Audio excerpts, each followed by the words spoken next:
Ladies and gentlemen, our program will begin in 1 minute.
Bonjour, good morning, good afternoon.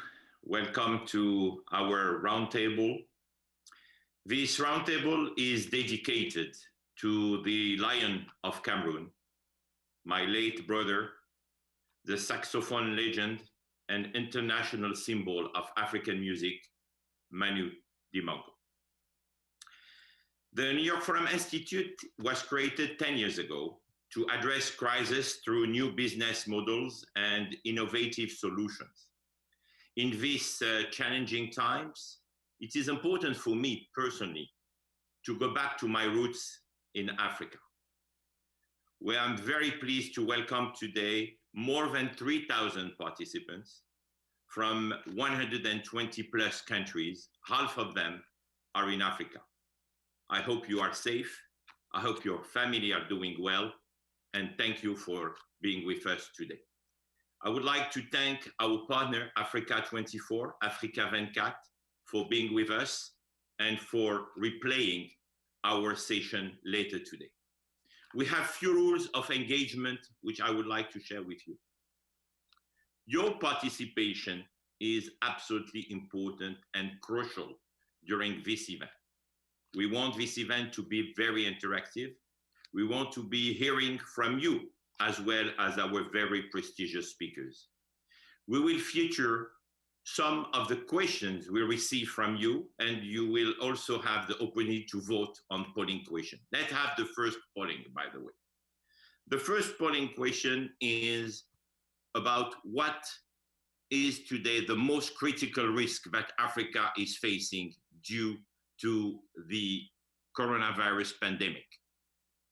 So economic recession in your perspective, lack of access to education, food crisis, collapse of health systems, breakdown in regional integration, or undetected spread of the disease.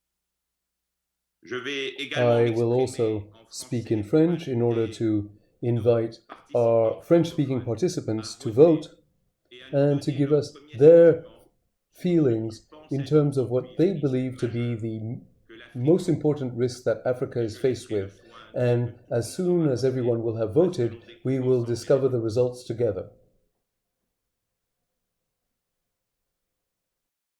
So as you can see, without a doubt, it is the economic aspects that are the main concern that are ahead. And this is a topic that we will raise and discuss together. So without further ado, we will discuss Africa, its resiliency, and I am giving the floor immediately to our first moderator and friend, Dr. Vera Songwe, who is Under Secretary General at the United Nations and Executive Secretary of the UN Economic Commission for Africa and her panel. The floor is yours.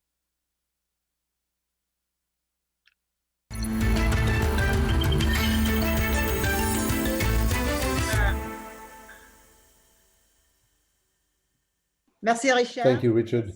Thank you. It's a pleasure to see you and to be with you today for this panel. And so I've just realized that since I'm speaking right after you, I'm speaking in French. So first, I will greet my guests before switching languages. We have here with us today Mr. Tidiane Thiam, who needs no introduction. We also have with us Dr. Ngozi Okonjo-Iweala.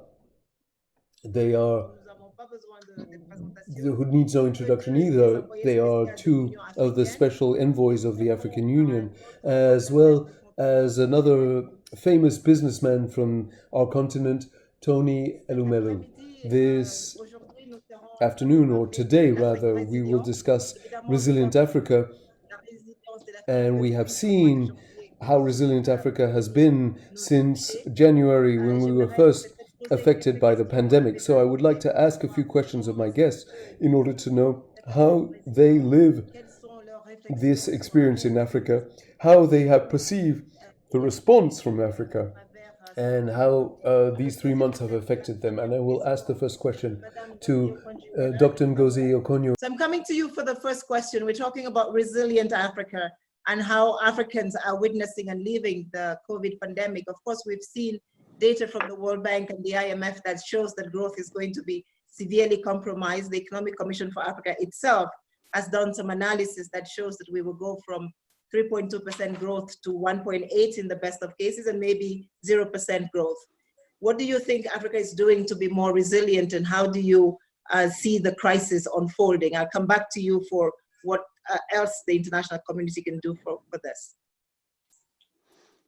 Well, thank you, Vera, for that. I must say that the narrative of the continent was, somewhat positive before the pandemic hit.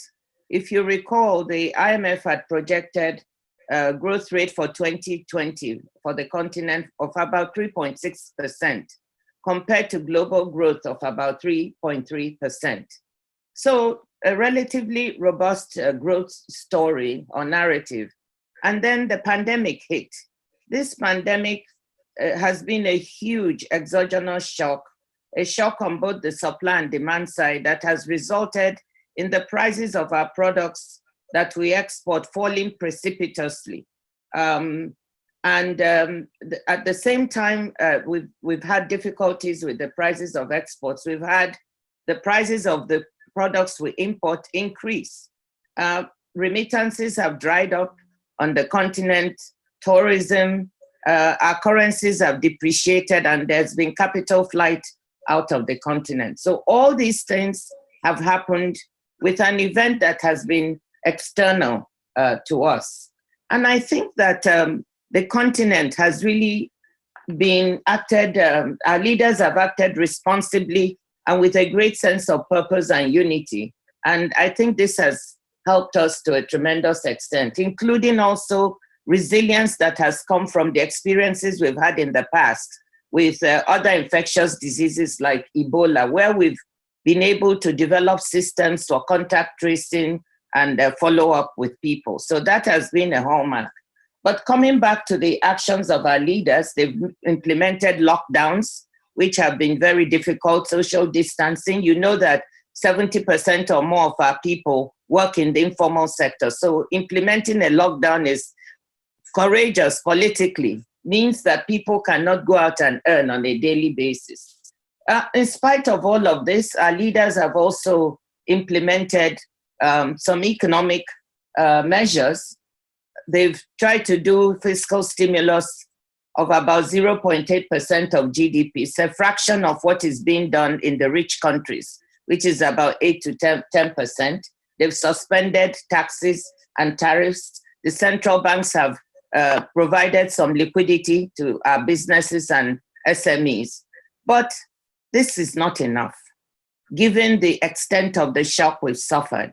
Obviously, we need to go out to get more support in order for us to weather this shock. Let me finally say that on this segment, that the unity of purpose of the continent has been evident.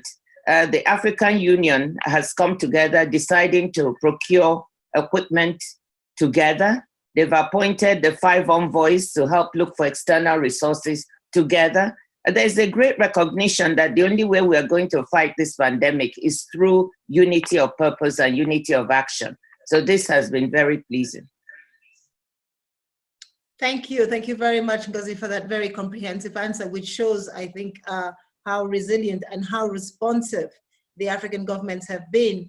Tijan, I'm coming to you. We've seen, and I know President Ouattara is with us here today, in a country like Ivory Coast, something about $1.2 billion have been put to fight COVID. In Senegal, something in the same amounts. In Ghana, $700 million. A lot of our countries, heads of states, have released stimulus packages to support domestic business. But we know, as Ngozi said, that those stimulus packages will not be enough. Countries and leaders have shown resilience by deciding and allowing the private sector, and Tony is listening to this, not to pay taxes for 3 months.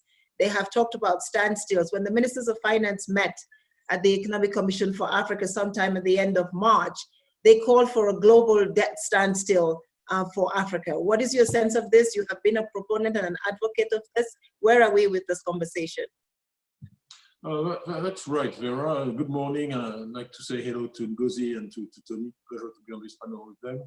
And take 10 seconds to pay tribute to my friend Richard Atias. I've known Richard since '95, and an event like this is a realization of a vision he had for Africa. The fact that we can talk across continents with thousands of participants. So coming to your question, I think Ngozi did a very good job presenting the current challenge in Africa, drop in revenue. If you think about it in simple terms, the capital inflows have been going down. Tourism, export, remittances, commodity prices, plus the capital flight. And the capital outflows from Africa, which mainly concerned with debt, have remained. So that has created a very high degree of pressure on the African economies. And we have a situation of quasi-negative net flows, as we say, where basically there is more capital coming out of Africa than coming into Africa, which is really an aberration. And that's really what drove the push for a debt standstill, to pass this very challenging situation and to make sure that what has started as a liquidity event doesn't become a solvency crisis. So the G20, as you know, Vera, and you were instrumental in that, has taken a number of steps to allow African countries to benefit from a standstill. But beyond that, we're also working as envoys and you and Ngozi to also deal with the issue of the commercial debt. Because as Africa made the progress that Ngozi described, actually a number of countries have become creditworthy and have rightly tapped the international capital markets, but confronted with a shock of this magnitude, there is a need to change the profile of that debt and improve its terms, probably with blended finance instruments, with a degree of concessionality and help from the international community. So we are working on those concepts, and there is, I'm quite optimistic that we'll get to something. But I just want to reiterate the extreme uncertainty we are facing.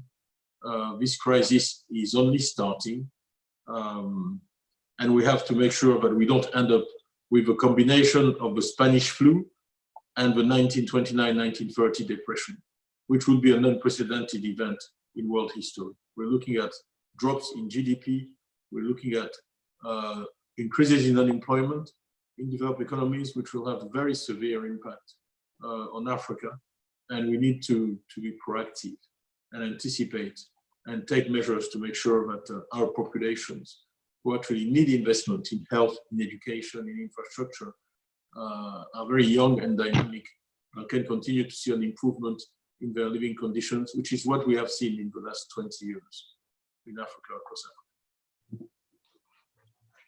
Thank you very much, TJ. And I think you make a very important point here. Over the last 2 decades, let me say, Africa has really changed from a country where 75% of the countries on the continent were low-income countries to a continent today where over 75% of those countries are either beginning to become low middle-income countries or middle-income countries. A lot of those countries are now also accessing capital markets and would like to maintain their access to capital markets. So we hope that, I think as every country has reiterated, there are not going to be defaults on the continent, and we hope that we can continue to work with the private sector and our creditors to ensure that there is some resolution to our problem. I think when anybody who has visited Lagos knows about the Hilton Hotel in Lagos, the ECA just did some work that showed that one of the big sectors of the economies of Africa that are suffering from this crisis is the hospitality sector. Of course, with the tourism sector, which is particularly hitting women as well. Tony, you're not a woman, but you're going to talk about it. You have been a champion of youth employment and ensuring that women have access to business. But because of the tourism hit that is happening today on the continent, what do you see as a response that we can give to ensure that we can build back better, that we can come back? You are the demonstration of resilience in Nigeria. You've been able to provide energy, renewable energy on the continent. What is the private sector of the continent, as resilient as you are? What do you need to ensure that when we start to build back better, we can actually lift the youth with us and the women? Vera, thanks so much. And let me say well done to my dear friend, Richard, for making this possible. He keeps trying to throw the light on Africa, because one of the things we need is we need the world to know what's happening on our continent. I'd like to start by saying, Vera, that it goes beyond hospitality sector. It goes beyond some of the issues that you've talked about. This pandemic is a very serious one.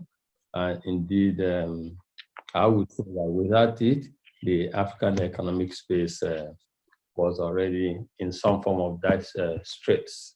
And I tell you from where I sit, my primary, one of the hats I wear is the hat of the group chairman for United Bank of Africa PLC that operates in 20 African countries and some other jurisdictions outside. Is that first,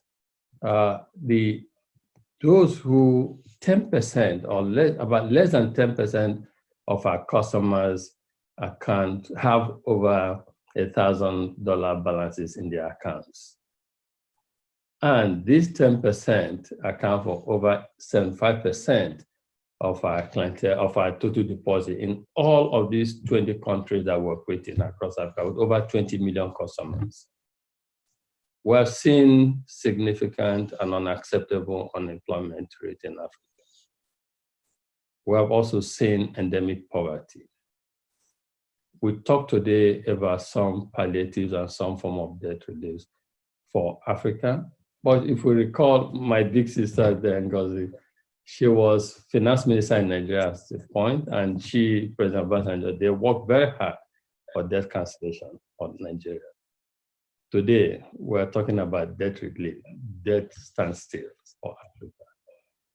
You know, for me, this is the kind of circularity that we should not allow to continue. So it goes beyond just one sector of the African economy. There's something that's not right. Disruption has come to stay. 2020 started with disruption. And it just, in my viewpoint, it began. We will continue to have economic disruption. Digital health, pandemic health disruption we'll have security disruption. And the point for every one of us is how do we reset Africa so that when these disruptions come, because they will definitely come. We also have digital and technological disruptions. When they come, how are we able to withstand this? How do we ensure that we are not going to go again begging for debt relief for Africa?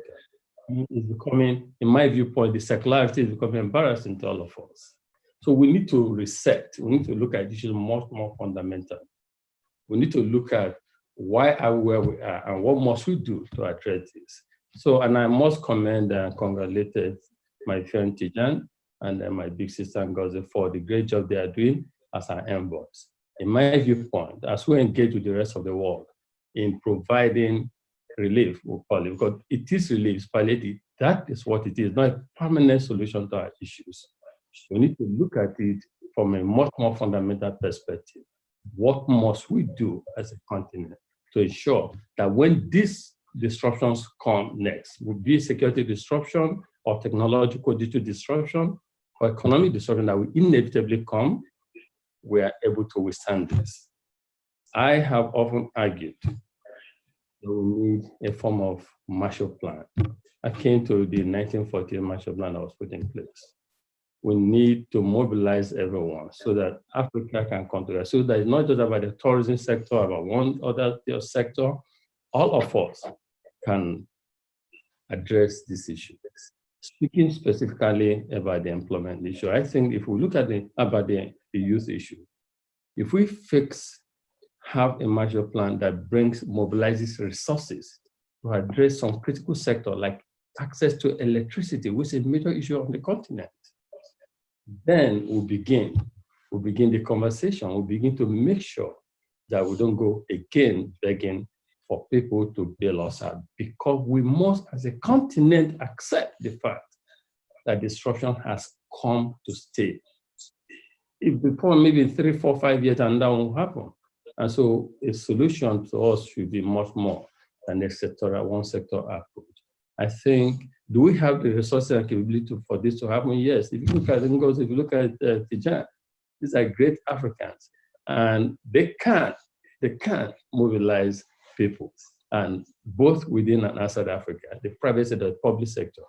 In my little world, as the founder of the Tony Melu Foundation, we experimented something. We endowed $100 million to support young African entrepreneurs, young Africans who have economic ambitions. We believe that what we need is economic opportunity. And what we have done so far shows to us clearly that we can fix access to electricity on the continent, if we can ensure, like what Ngozi led for a long time when she was in Nigeria, for instance, stability of macroeconomic policy and environment. If we can prioritize the youth, to a large extent, we're able to fix some of these issues, because ultimately, unemployment level in Africa is unacceptable. Poverty level is totally endemic and cripple us. And these are things that predispose Africa to extremism. We must, and youth migration, we must fix them. To me, I see this pandemic as an opportunity to reset Africa. The easiest thing for us to do, the easiest escape for us is to just say, take more debts, give us a moratorium, or no interest repayment, and it keeps going on. And that circularity is an issue we must deal with. And to deal with it, we need to prioritize our young ones.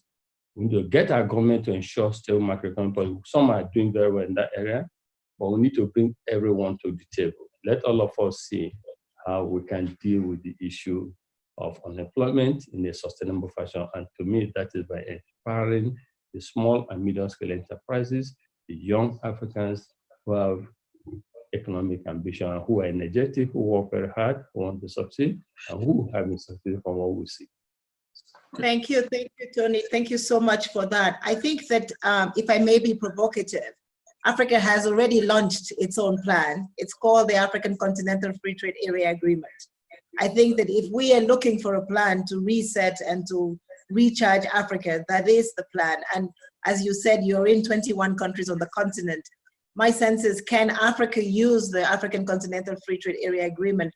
In the spirit of this conversation of resilient Africa, we have seen young scientists in Senegal doing test kits. We have seen people in South Africa doing ventilators, and across the continent, young women doing masks. So if ever there was a question about whether Africa was resilient, I think we have the answer. The question now is, what else do we need as enabling factors to make sure that we get there? You mentioned the capital markets and the issue of debt. Africa is going to need robust capital markets to continue growing. I don't know, I'm going to throw this question to you, Tijan. You're coming from the world's apex of capital market development. No continent has developed without capital markets. What do you think we should do? People talk about local currency. A little bit of our debt problem is because we're borrowing in foreign currency. What can Africa do to indigenize its growth? Yeah. No, thank you very much. I'll try to not be too long, but I want to very, very violently agree with Tony. I think what he said is absolutely key. One word we don't say enough is entrepreneurs. I mean, you know, I've spent a lot of my career dealing with Asia, working with Asia for more than 20 years. The single unique characteristic is how many Tony Elomulus there are in Asia. If you look at the numbers, about 65% of the wealth created in Asia is created by first or second generation entrepreneurs. 65%. If you look at Europe, for instance, 65% of the wealth is owned by fifth or sixth generation people, i.e. it's the grandfather's grandfather who made them. And that dynamism that we've seen in Asia, particularly in China, is something that is at the heart of the wealth creation process.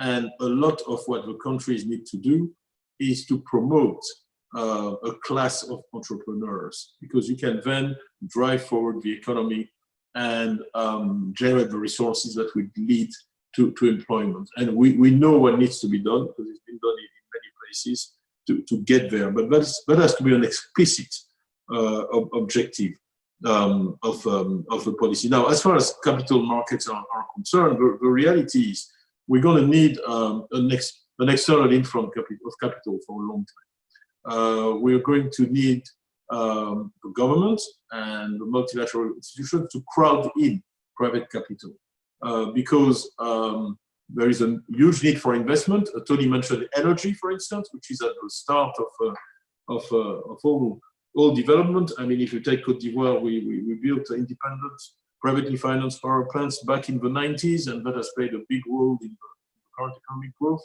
So investment in infrastructure, investment in education, investment in health, all that has a relatively long paybacks, and we're going to need that infusion of capital. And I agree with Tony too. We must get out of this cycle of constant restructuring, even on a personal basis. If you lend money to a friend and every now and then he comes back and says, okay, why don't you forget about my debt? That's not going to work. Okay? So this pattern where we have to keep coming back, asking for reschedulings, relief, cancellations, has to be broken.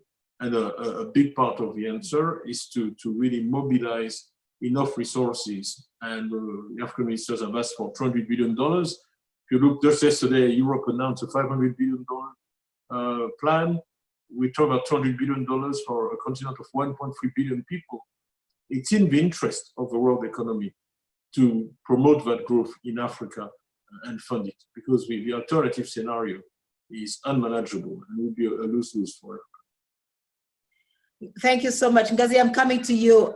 You have worked with the Nick Stern Commission on the Build Back Better, sustainable development, looking into the future. And also, I have two questions for you. I've really been asked them quickly. The vaccines. How do we build back better? We know that Africa needs to diversify. What are the two messages that you have for Africa in the Build Back Better side? And I think a question that everybody is asking across the world, and you are now an envoy also to WHO, is Africa going to be first in line to get the vaccine as well? Well, that's Vera, thank you. Those are a lot of questions to tackle, but I want to come back to the excellent points made by my brother Tony and brothers Tony and Tijan, and build a little bit on that, on your Build Back Better question.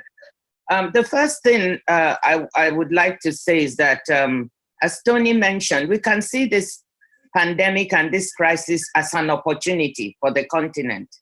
When we look at what has happened with some supply chains, for example, we saw that the whole world was scrambling with respect to getting all the test kits, the masks, the equipment needed, because most of the supply chains were outside of the continent. You mentioned the free trade agreement, continental free trade agreement. Well, we have to make this real. And this means we have to rely on ourselves and have a plan where we specialize our countries in manufacturing some of the things that we need so we can trade with other countries. Take pharmaceuticals, for instance. Your ECA has done work that shows that we import almost 94% of the pharmaceuticals we need on the continent. As we look at how we make opportunity out of this crisis, we should look at why don't we specialize in producing some of these pharmaceuticals. Some countries can take this up on the continent. Some are already doing it in Nigeria, South Africa. We're doing some of this. More of that could happen.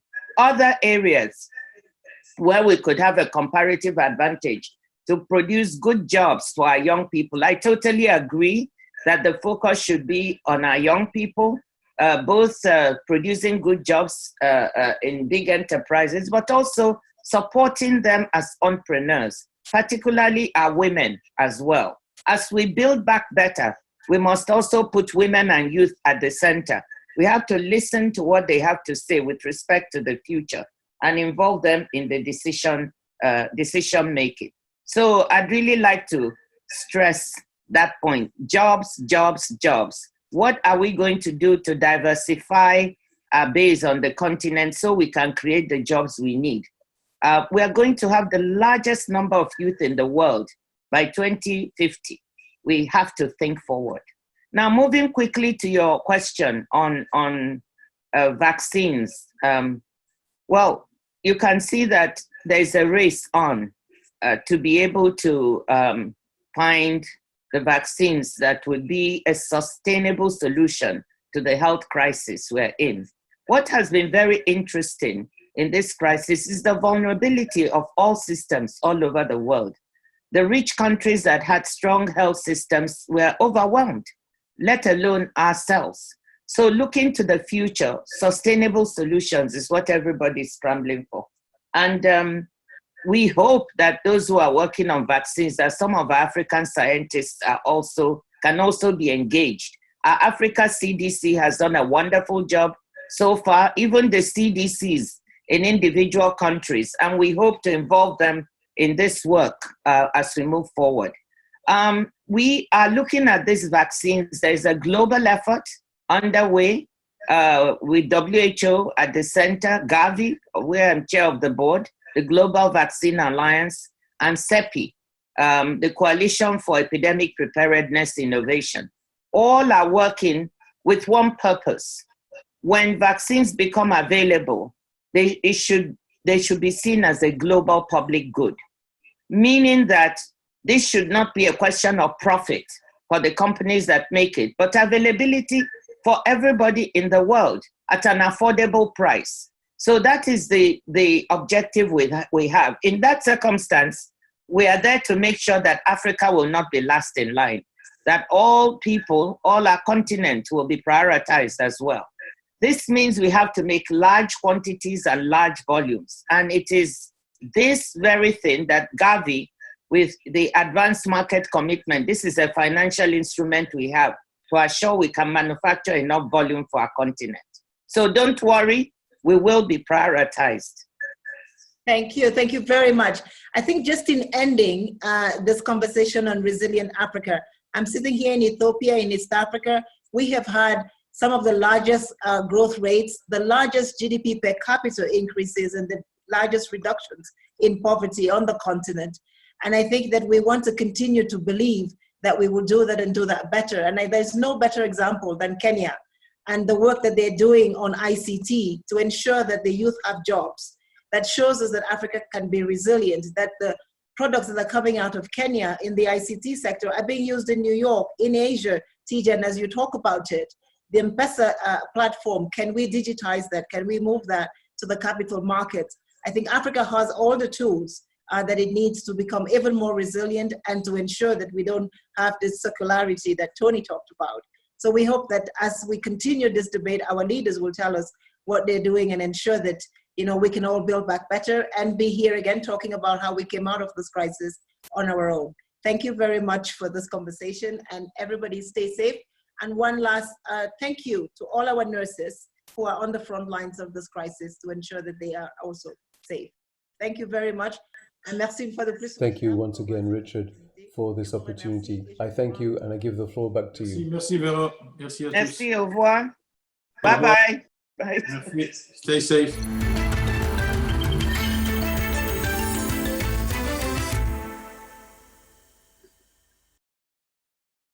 Thank you, Vera. Thank you very much. Merci, Tijan. Thank you, Ngozi. Thank you, Tony. It was a very inspiring conversation. And at least I am taking one message. Let's try from this crisis to have more made in Africa ideas, made in Africa products, made in Africa everything. Now it's very clear that this call to action coming from key players and key actors from the private sector, from even economic experts. But now we would like also to hear from you once again, from you, the audience. So let's see our second polling questions. The second polling question is about the partnership. Which partnership Africa should continue to develop and to work with to recover? So you have several options. One option, of course, is the international multilateral institutions, UN, World Bank, IMF, the traditional partners. The second option could be the major trade partners, the countries working a lot with Africa, China, Turkey, of course, United States, the European Union, so far and so on. Africa regional institutions, African Development Bank, and the African Union, and of course the private sector. So let's vote and let's see who do you consider should be the key partners for Africa during this recovery. Quite interesting result, it's quite well balanced, and we see that international institutions as much as private sector, as much as African. So in fact, the answer and the message is very clear. Everyone has to work together. Everyone has to work together to be a true partner of Africa. Now, I would like to go very quickly to my second session, and I will give the floor to my friend Asha Leke, who is the chairman of Africa, of McKinsey Africa, with his panel. Asha, the floor is yours.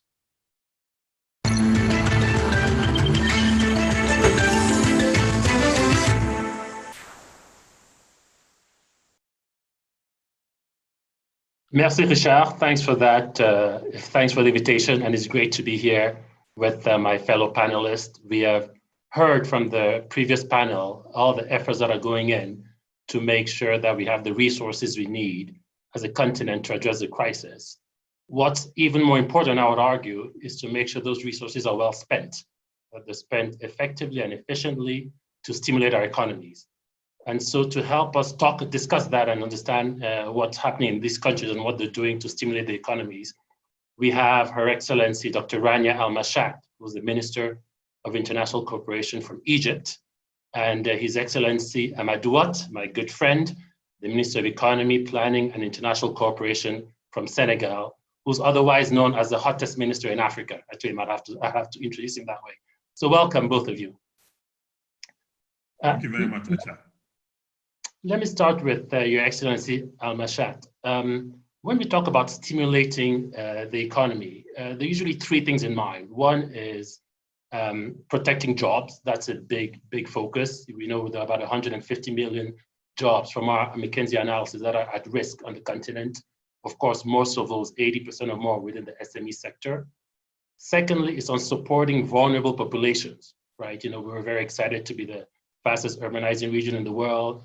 The reality is more than half of the people who live in urban cities in Africa live in slums. And the crisis has really highlighted the plight of our urban vulnerable. So how do we support them in a context where many of our countries didn't have social safety net programs to begin with?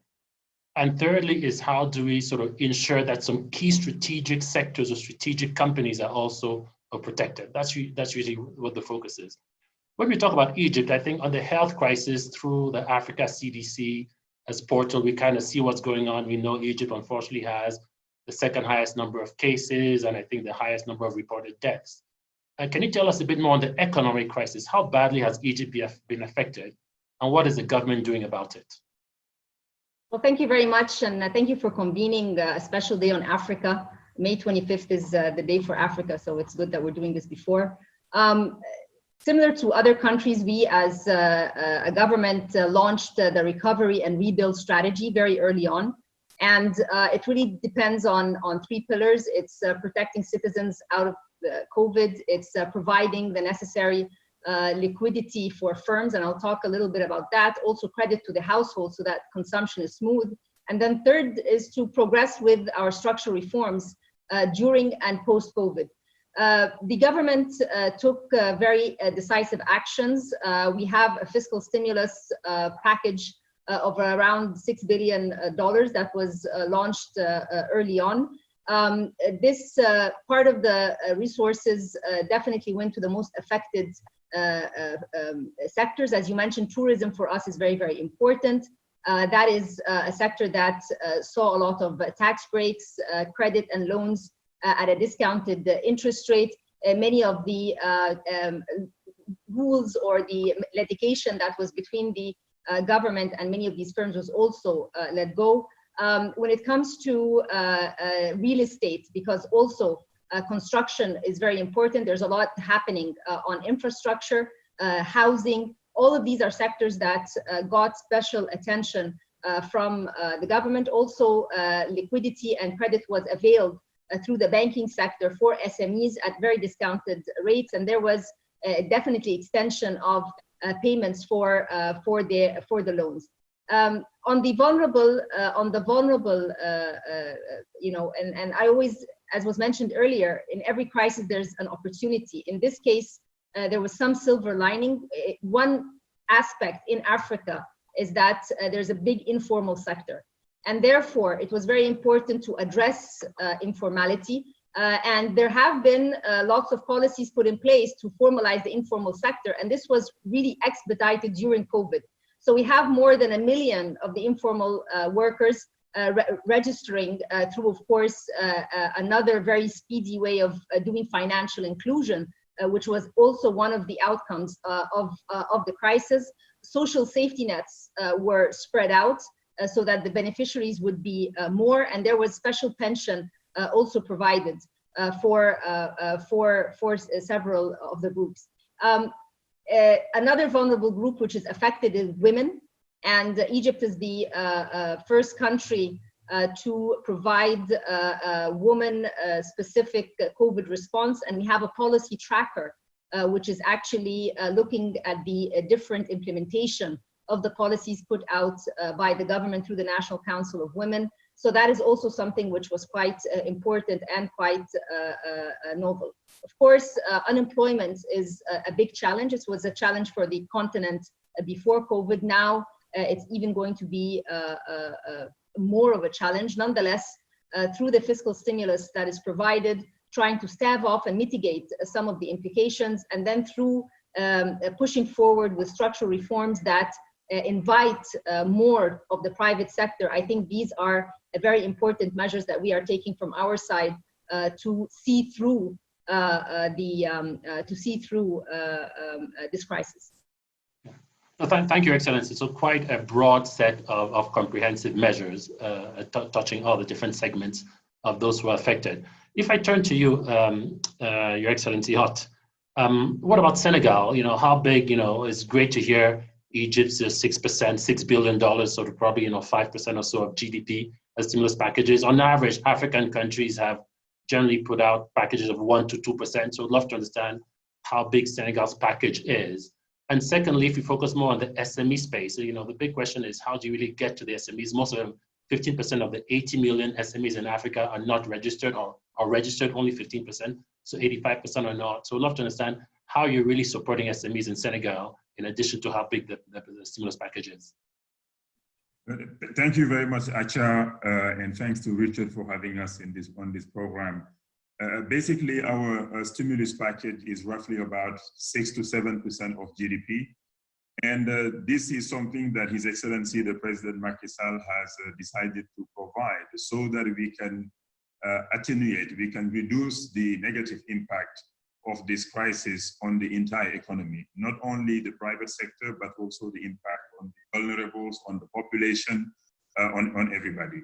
And what we have done is then work quickly to try to mobilize the resources, and mostly so far from our development partners, including, of course, the classical multilateral development banks, but also some bilateral partners, mixing concessional loans and some grants in some cases.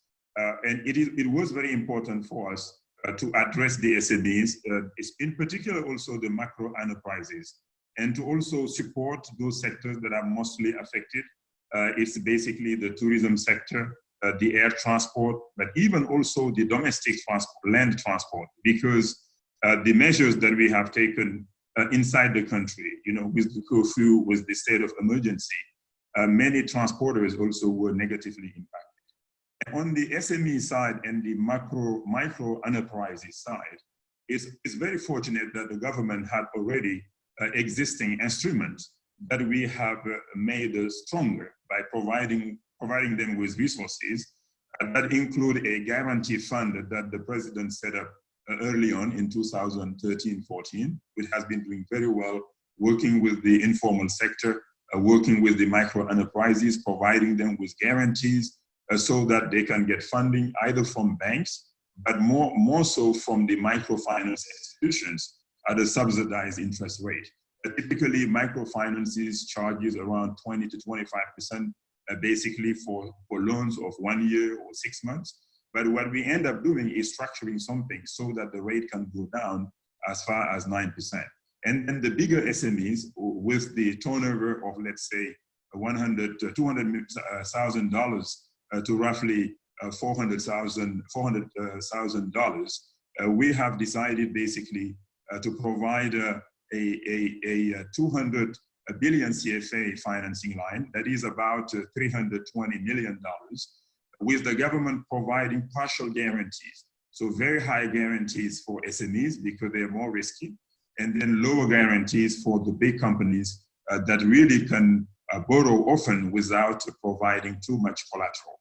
And we also provided the banks with deposits at zero interest rate that will allow them to get some resources, therefore at a very low cost. And we worked with the central bank, which is the BCAO, which is our West African Monetary Union central bank, based here out of Dakar. And the central bank really responded also very rapidly by providing a COVID-19 sort of window that also has expanded the number of companies or the kind of companies that are eligible for refinancing. So therefore, the banks can lend at about 3.5% interest rate, all costs in, instead of 10, 12%. And the loans will be roughly about 3 to 6 years with a moratorium of 12 months as well, to make sure that the companies have resources to pay for their working capital, of course, including paying salaries. The government, to protect the workers, has decided to sort of issue a kind of law, an ordinance to basically ask the companies to pay 70% of the salaries, of the net salary, to workers that are partially sort of temporarily laid off. And therefore, the government needed to help the companies to provide them with the liquidity that they need to meet that requirement. Of course, for now, we are forecasting it will last about 3 months. So by end of June, early July, we'll see some recovery, but not for all the sectors. The airline industry, the hotel sector, probably not before the end of October. So we will need to provide more support to those specific sectors. Again, another comprehensive set of support which is provided in Senegal. But we are running out of time, so Your Excellency, I'm going to speak very quickly to get your perspective. So if you start to actually reimagine coming up, what are some of the lessons, one of the key lessons we should learn as a continent coming out of this crisis? You know, this whole concept of globalization, will it continue, will it not continue, etc. Is it good or is it bad? I think that this crisis has shown us a very decent amount of humility, that countries, regardless of how, where they are in their level of development, a pandemic comes and affects everyone. And that requires a lot of collaboration. There are common problems between countries, among different continents, but the solutions are going to be global. If we're talking about a vaccine, if we're talking about a simulation, if we're talking about opening up aviation again. So all of this requires a lot of collaboration, a lot of work together. So I believe that despite being challenged a little bit through capital increases in multilateral institutions, but nonetheless, collaboration comes to the fore. The other thing which this crisis has brought out is a lot of innovation in policy making, innovation in businesses trying to find different ways in doing their day-to-day work. It has also shown that citizens have become very innovative when it comes to working. If you're a public employee working from home, even now we're doing this forum virtually. So there has been, I think, we have been tested, we have been pushed, and this gives us a lot of faith in ourselves that reforms are possible. We can. I think someone in the previous panel used Reset Africa. We need to see how our countries in Africa can become more resilient by diversification. Also, I will conclude by saying that the supply chains globally have been challenged as well, and that's why looking at regional supply chains, and I think in Africa there are plenty of complementarities that can take place so that we are protected together and collectively against future crises. Thank you. And Minister Hart, very briefly, any final messages from you? Very briefly, just first of all, to agree with all what Dr. Rania has said, and then to say that from the African perspective, we really need to work together, speak with one voice, in particular when it comes to, let's say, debt issues. That is why the finance ministers, economy and development ministers, we've been working very well with the Economic Commission for Africa, with Vera, but also with the special envoys, including Tijan and also Dr. Ngozi, to make sure that we are approaching the debt issues for Africa with the same voice, in particular trying to innovate, providing or proposing to the market probably some kind of instrument that will allow the African countries to really meet their commercial debt obligations with the international markets, and at the same time also getting some fresh liquidity while improving our rating, while improving our credit worthiness, so that in the very long run, we can achieve a very low cost of funding from the international market, which we need for our development. And we've been having many conference calls, almost on a weekly basis, sometimes three times a week. And we are hoping that we'll get to a solution that is implementable as soon as possible. Time is of the essence. Thank you. Thank you. So again, a lot happening in our countries to make sure the stimulus package is well spent. And I think a big message from both of you to make sure we don't waste this crisis. So on that note, thanks everybody. And thanks again, Richard, for organizing this.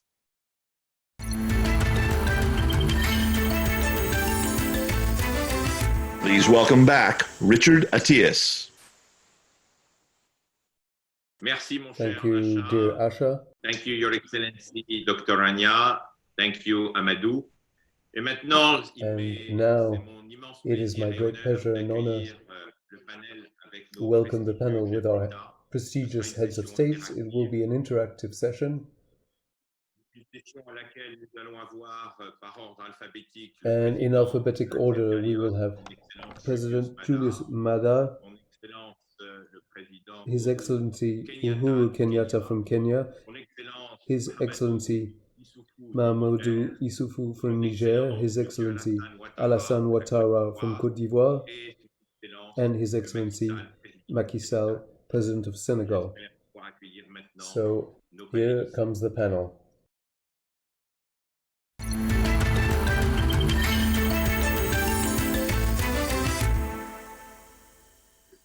Monsieur le Président ISSOUFOU, President ISSOUFOU, if you will allow me, I will begin with you.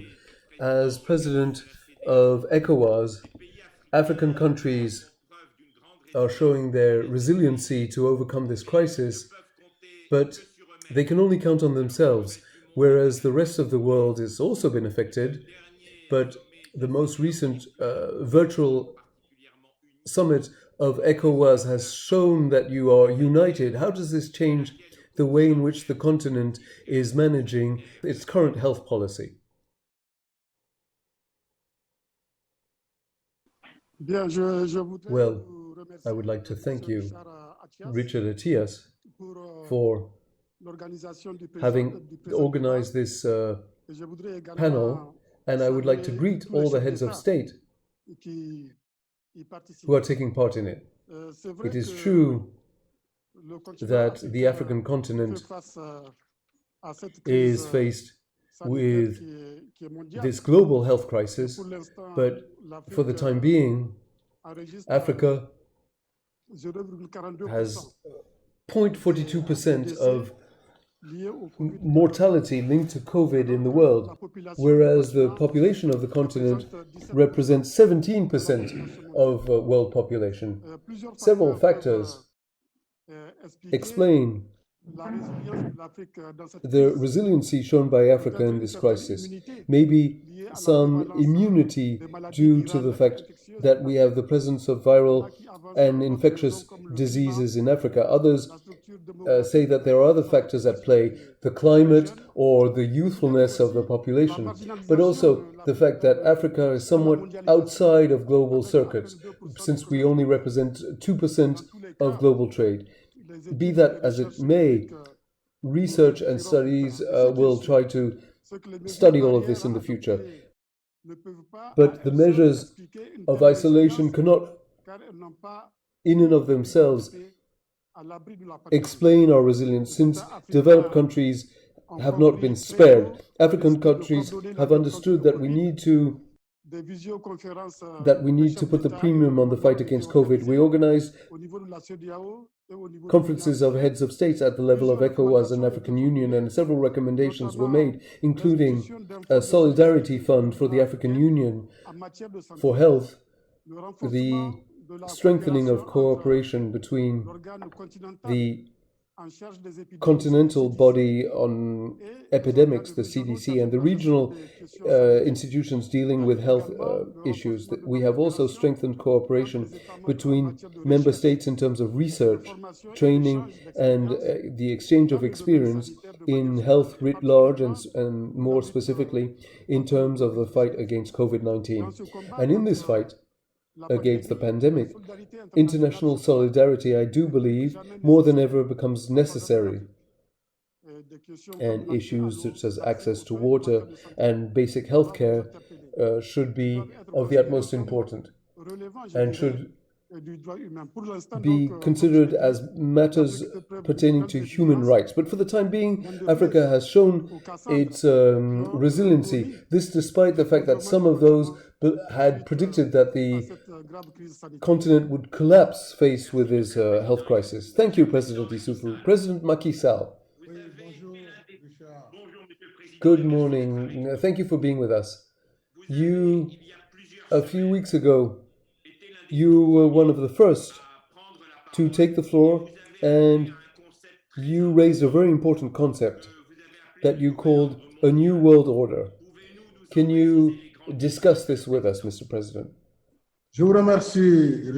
Thank you, Richard, first for having organized this very important discussion, and I thank the New York Forum Institute, and I greet my colleagues who are taking part in this panel with me today. I would also like to thank the Economic Commission for Africa, which is working with our ministers, as well as the African Union, through the task force that was set up to deal with the issue of debt cancellation for Africa. And the conclusion is unanimous. This crisis, this pandemic of COVID-19 has shown that whatever the development level of countries, be they G20 countries or countries of the G7 even, African countries or developing countries, we have not found the appropriate responses. We were all caught by surprise by the scope of the pandemic. And despite the scientific progress, despite the wealth of our world, the health systems globally were not up to the task, or at the very least, were not capable of stemming the consequences of the disease. And this should lead us to think about our development models, because at the end of the day, what are we trying to do? We consider that despite the sizable financing, which is the levels of the finance, the global finance, billions of dollars a day, humanity was not capable of developing solidarity amongst countries, despite the calls and despite the behavior of Africa, and President ISSOUFOU has just mentioned this. Without very important means, Africa was able nonetheless to show its resiliency in terms of the number of people contaminated and the mortality rate. Clearly, there are still things that we don't know about the virus. We don't fully understand the resiliency of the continent. It's clearly a combination of factors. But despite all the efforts at the outset of the G20 to go towards pardoning of bilateral debt, that was the first step, but it was insufficient. When faced with the economic and social consequences of the pandemic. And it's at this level that we continue to request more solidarity for a new world order based on human values, based on solidarity, international solidarity. And I have to say that as I'm speaking to you, I find myself a little bit saddened to note that actually the pandemic did not lead humanity to draw real lessons. Today, you have countries who are fully capable of saying, we will find $1 billion, we will find $2 billion. And just wanting to find these resources, they do. And other countries such as ours, despite our efforts, we are not able today to find $2 or $3 billion in order to face not only the health response, because we are daily in this fight, day and night, in order to contain the disease. But we are not able to ensure the protection for our businesses and to protect jobs. So there is a certain unfairness. And we see that COVID-19 is just exacerbating the unfairness, and the international system needs to change. And so I'm pleading for a global renewal based on more social fairness, because what we are still living is the consequences of an economic model stemming from World War II. And everything was built on this model, whereas from a time when Africa was not independent, today 1.3 billion Africans, what will we do when there is a vaccine? And the countries that will discover this vaccine will not accept to share this vaccine for all of us. So we are also requesting that this vaccine, whatever the country that develops this, be made available to Africa and the rest of humanity. So I want to place ourselves in terms of a new vision based on a new solidarity, new values, a new world, and we want to continue our combat, each country today, in order to stem the disease and contain it, and to avoid its mortality.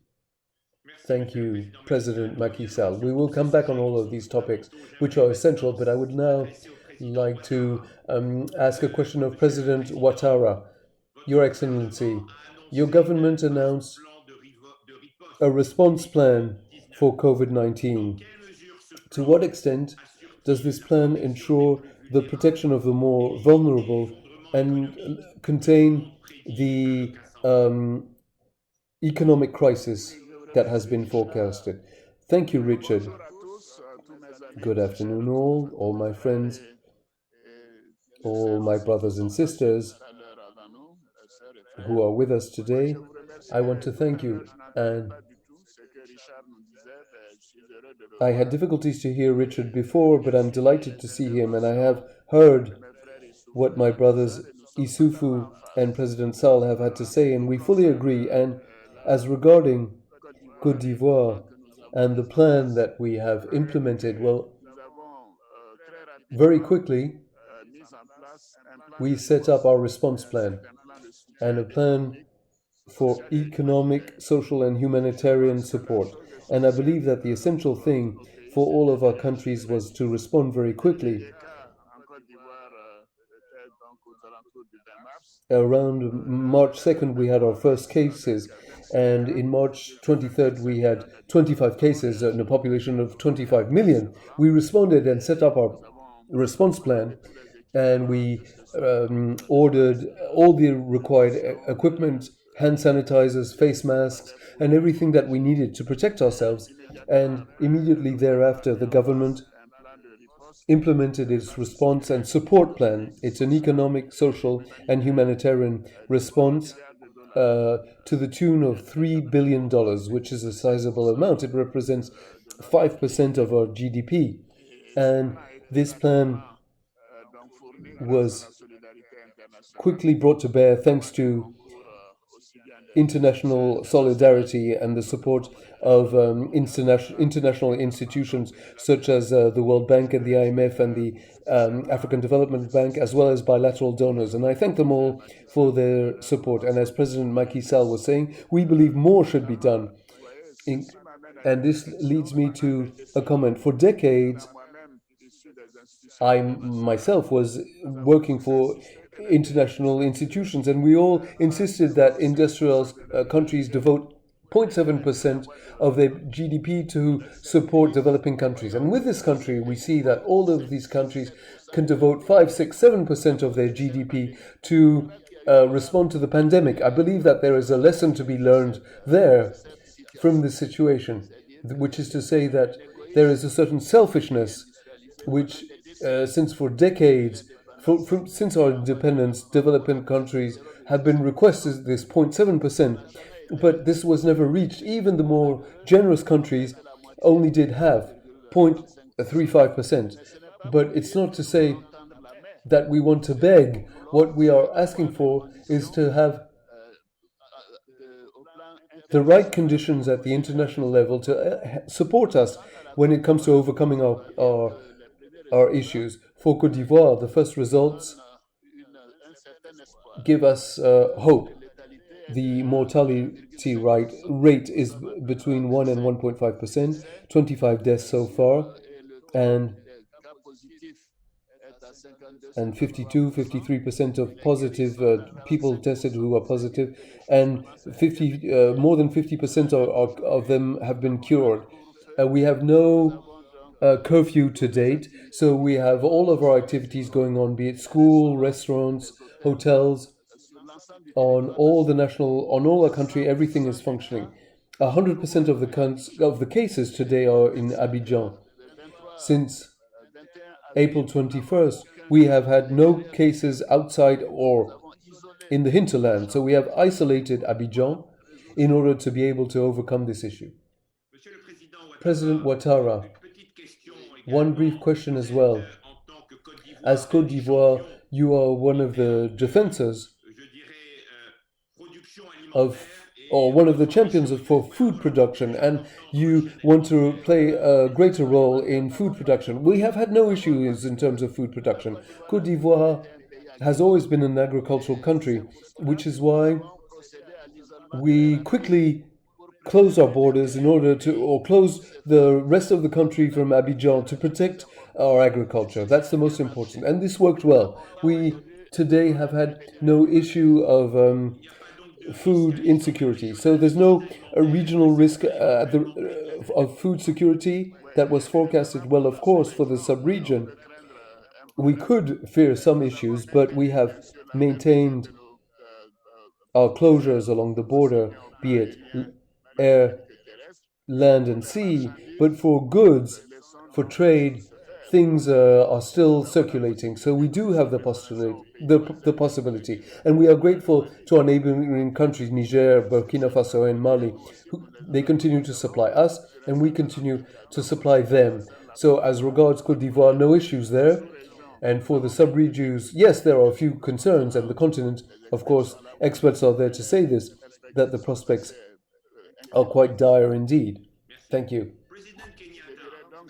So I don't want to go into details, but we do have plans on each of the main topics. A solidarity plan to the tune of $285 billion, a plan to support our major companies for $165 billion, a support plan for the SMEs for $250 billion, and a fund to support the informal sector, because you see, in our country, the informal sector has been the most affected by the closure of small restaurants and markets. And we have a fund for $160 billion and a special fund for the agricultural sector to help them. And this goes back to the question that you raised, because we want to maintain our resiliency of our agricultural sector. So things are going well, and our growth rate before the pandemic was estimated by the Bretton Woods institutions at over 7%, and we believe that we will be between 3 and 4% of growth rate, this despite the pandemic. Thank you, President. We'll come back in a few moments on other topics. Thank you for your patience. You recently urged African countries to collaborate more to overcome this crisis. So concretely, how can African countries increase information and resource sharing, in your opinion? Well, first and foremost, I want to take this opportunity to join my colleagues and to thank them all for participating and send my greetings, as well as yourself, Richard, for organizing this forum. But let me begin by saying that it is quite clear to me and to many of my colleagues across the African continent that our success in defeating this particular disease is going to be based both on our individual country responses, but more importantly, on our collective response as a continent, because that ultimately, given the porous nature of our borders, we need each other in order to overcome this particular problem.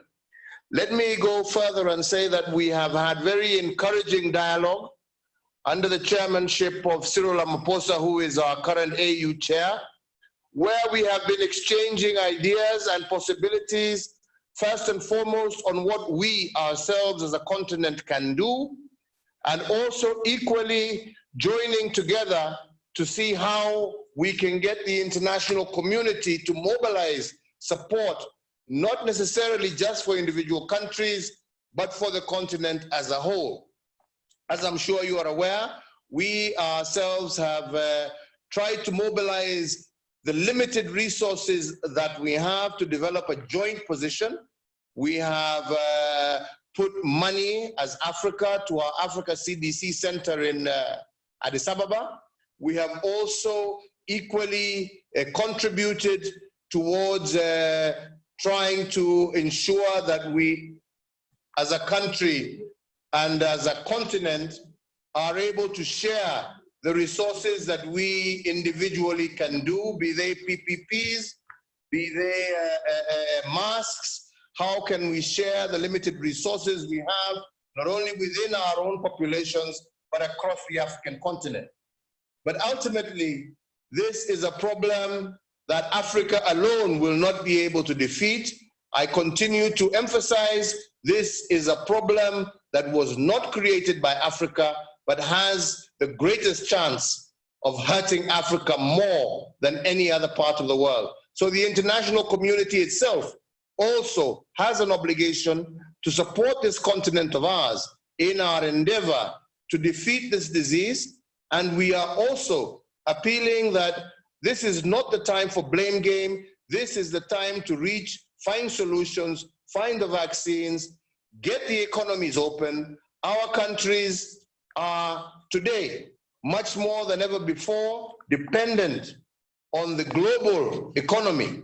And the continued shutdown has affected many of our diverse industries where our bread and butter as a continent is, be it in Kenya, horticulture, tourism, be it mining in other countries. All these are industries that have hurt us. So we are not only faced with the problem of corona, we are also faced with a severe problem of underdeveloped economies, joblessness, but also the ravages of climate change, and as is happening currently in Kenya, now of severe floods. So let me just say that to win, it must be a partnership. To win, we must change the way we think. To win, we must change our approach to humanity. Richard, that's what I have to say. Thank you, Mr. President. Thank you. President Bio, thank you for being with us. Your country was one of the most affected by the Ebola epidemic earlier this decade. So this was an occasion, if I can say, for the African continent to learn many lessons. So how are they helping you to deal today with this crisis? Thank you, Richard. Your Excellencies, distinguished ladies and gentlemen, I'm very happy to be part of this discussion. COVID has kept us apart, but through this technology, we are able to see one another and discuss the way forward out of COVID. Definitely, we suffered quite a lot with Ebola, and we were able to learn lessons as a result. And we have used that to bring to bear on the current situation. Before, we did not get any case of COVID in Sierra Leone until March 31st. That is because once we heard about it elsewhere, we took measures to control entrance into Sierra Leone. We didn't close our borders, but we are very vigilant in terms of monitoring everybody that came in. We immediately put in a quarantine system, a whole set of protocols to make sure that those who are coming in had to stay off from mingling with the rest of the public for at least 14 days before we allow them to go out, whether they were Sierra Leoneans or other nationals. So our first defense was actually to prevent any incident of COVID in Sierra Leone, and we did that right around all the ports of entrance into Sierra Leone, and for that is how we are able to keep Corona out of Sierra Leone for a very long time.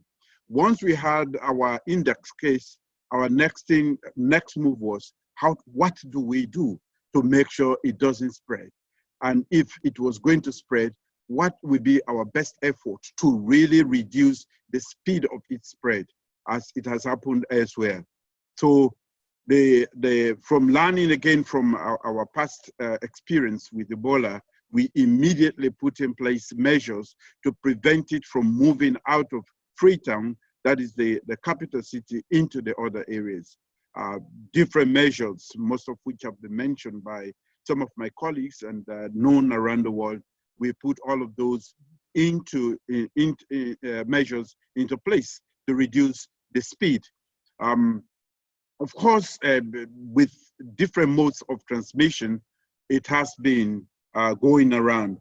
At the moment, we have tested about 4,000 people, and the average number of tests per day now is between 150 and 170.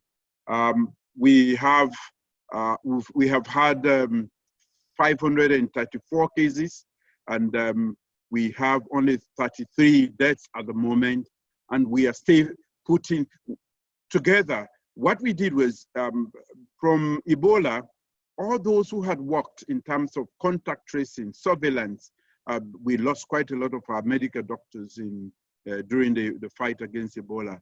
The remainder we were able to bring together, we put together a national structure.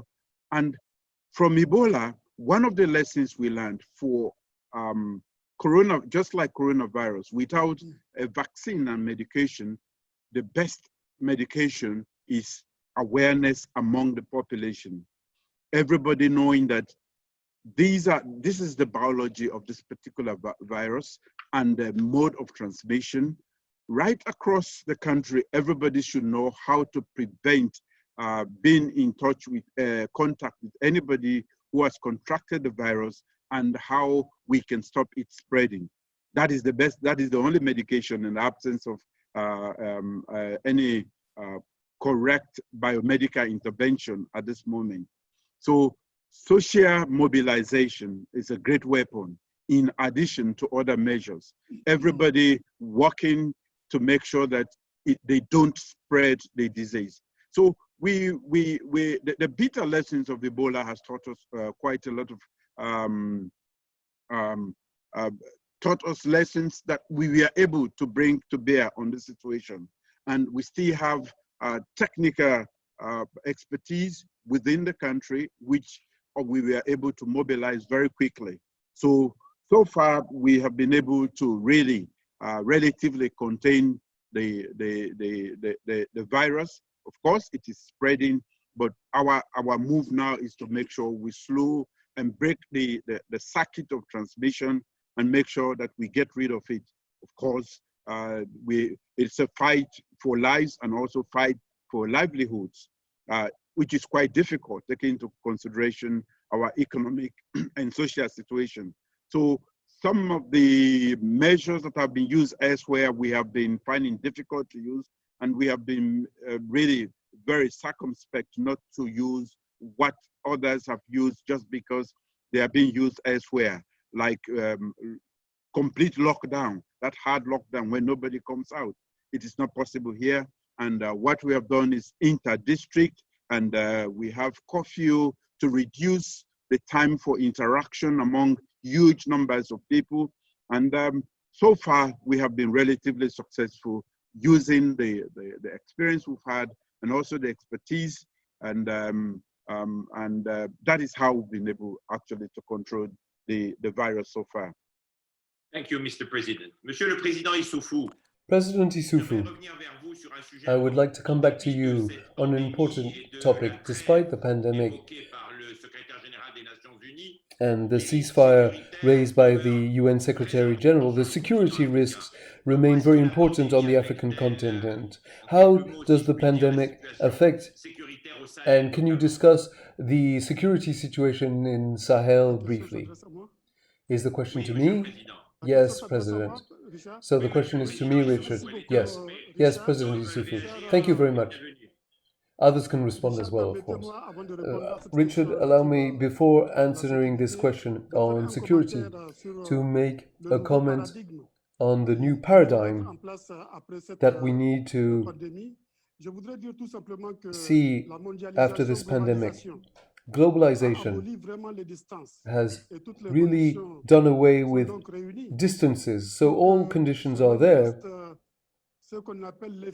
for what we can call the butterfly effect, which is to say small causes that produce large-scale consequences, as proves the current health crisis. COVID reminds us of the fact that we have a common destiny, and this should lead us to think about the implementation of a new paradigm, which supposes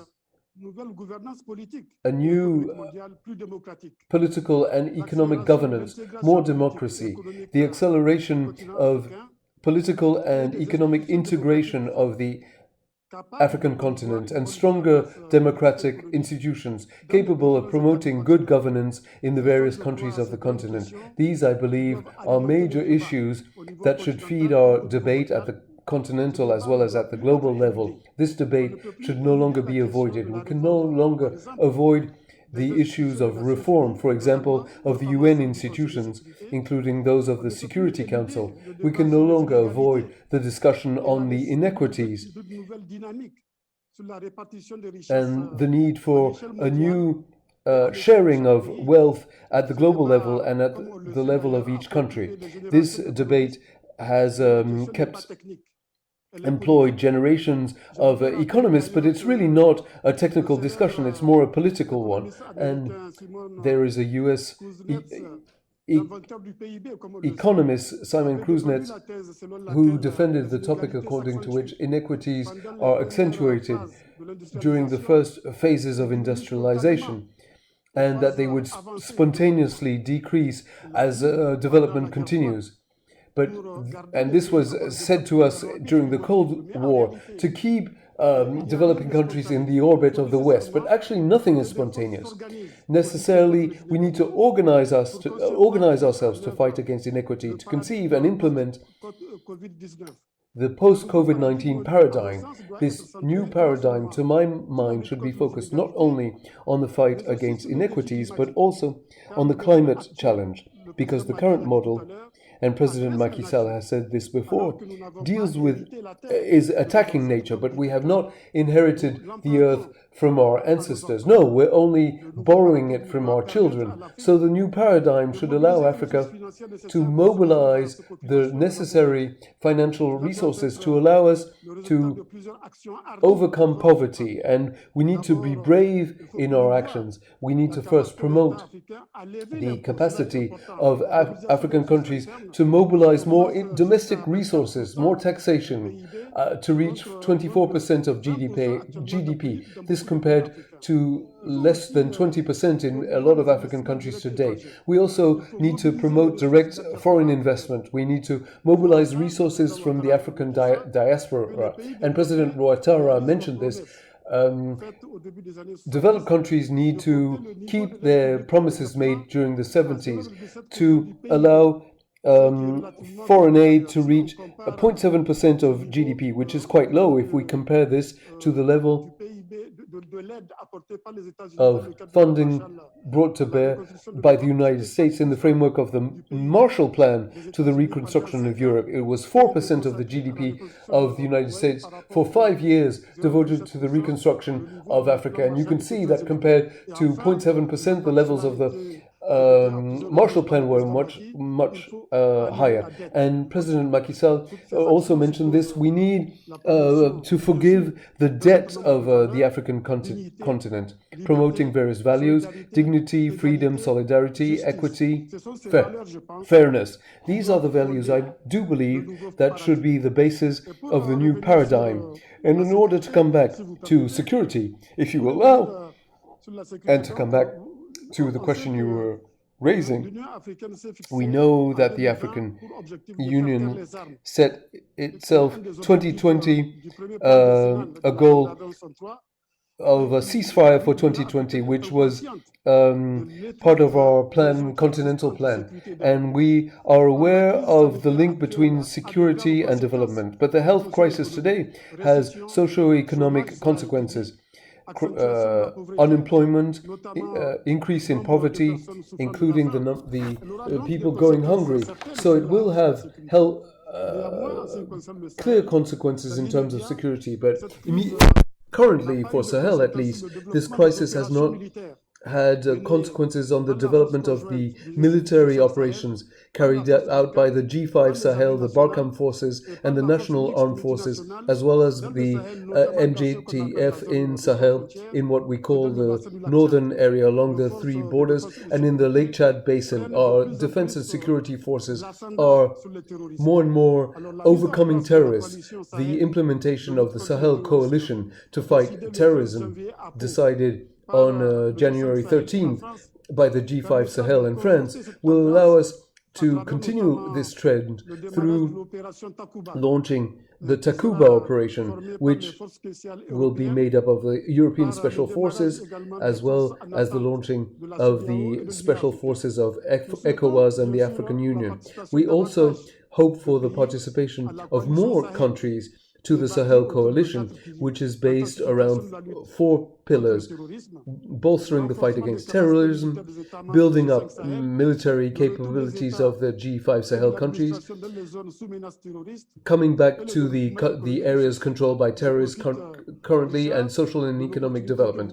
And Richard, I'm taking advantage of this opportunity to make an appeal to solidarity in favor of Sahel, which will have a triple crisis: security, health, and economic. So there will be real consequences in terms of security, and so we need to continue to face these. Thank you, President.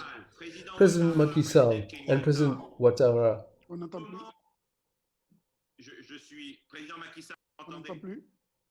President Macky Sall, can you hear me? Yes, says President Sall.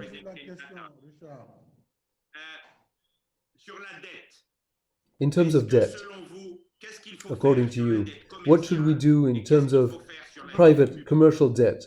And what should we do in terms of public debt? I would like to have your impressions, President Macky Sall, and the same goes to President Ouattara and President KENYATTA. About what should be done for the public debt and the commercial debt for Africa. Monsieur le Président Macky Sall. President Macky Sall.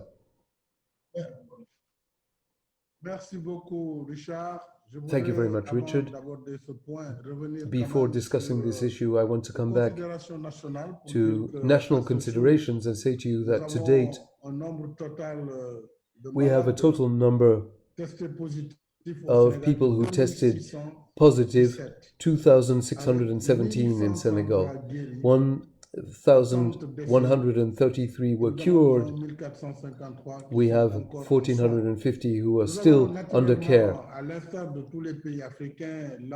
We are in a similar situation as other African countries, and we have launched a national social and economic plan with a fund of 1 billion CFA francs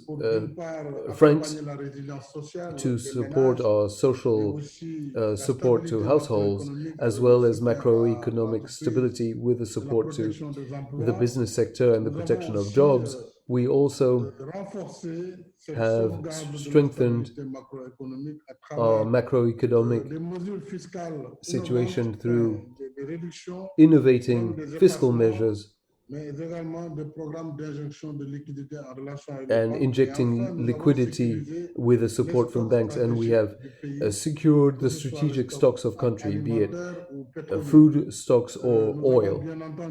We have some concerns in terms of what we will do if the crisis goes on and on. We don't have the self-sufficiency that Côte d'Ivoire has in terms of food. We are large consumers of rice, and we are self-sufficient only for 70% of our consumption. So we need to be prepared to ensure the supply if the crisis were to continue in Asia.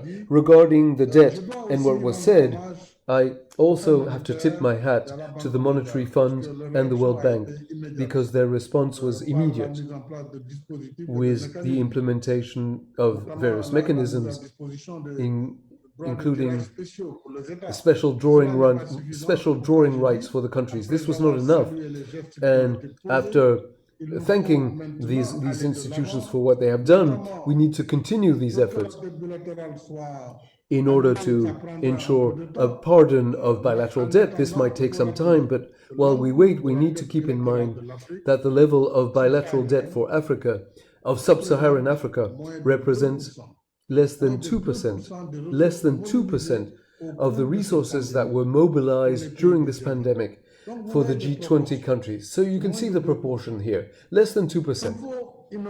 And we need to be innovating in terms of commercial debt, because it's at that level, at the level of private debt, that efforts should be carried out in order to help our countries, in order to ensure that they are capable, of course, to reimburse this debt, but that they have more budgetary space to allow them to continue their health response, which needs to continue. We need to carry out the tests at a larger scale, take care of those who are sick, isolate all these people. And all of this costs a lot. We need equipment, and so I don't need to dwell on this.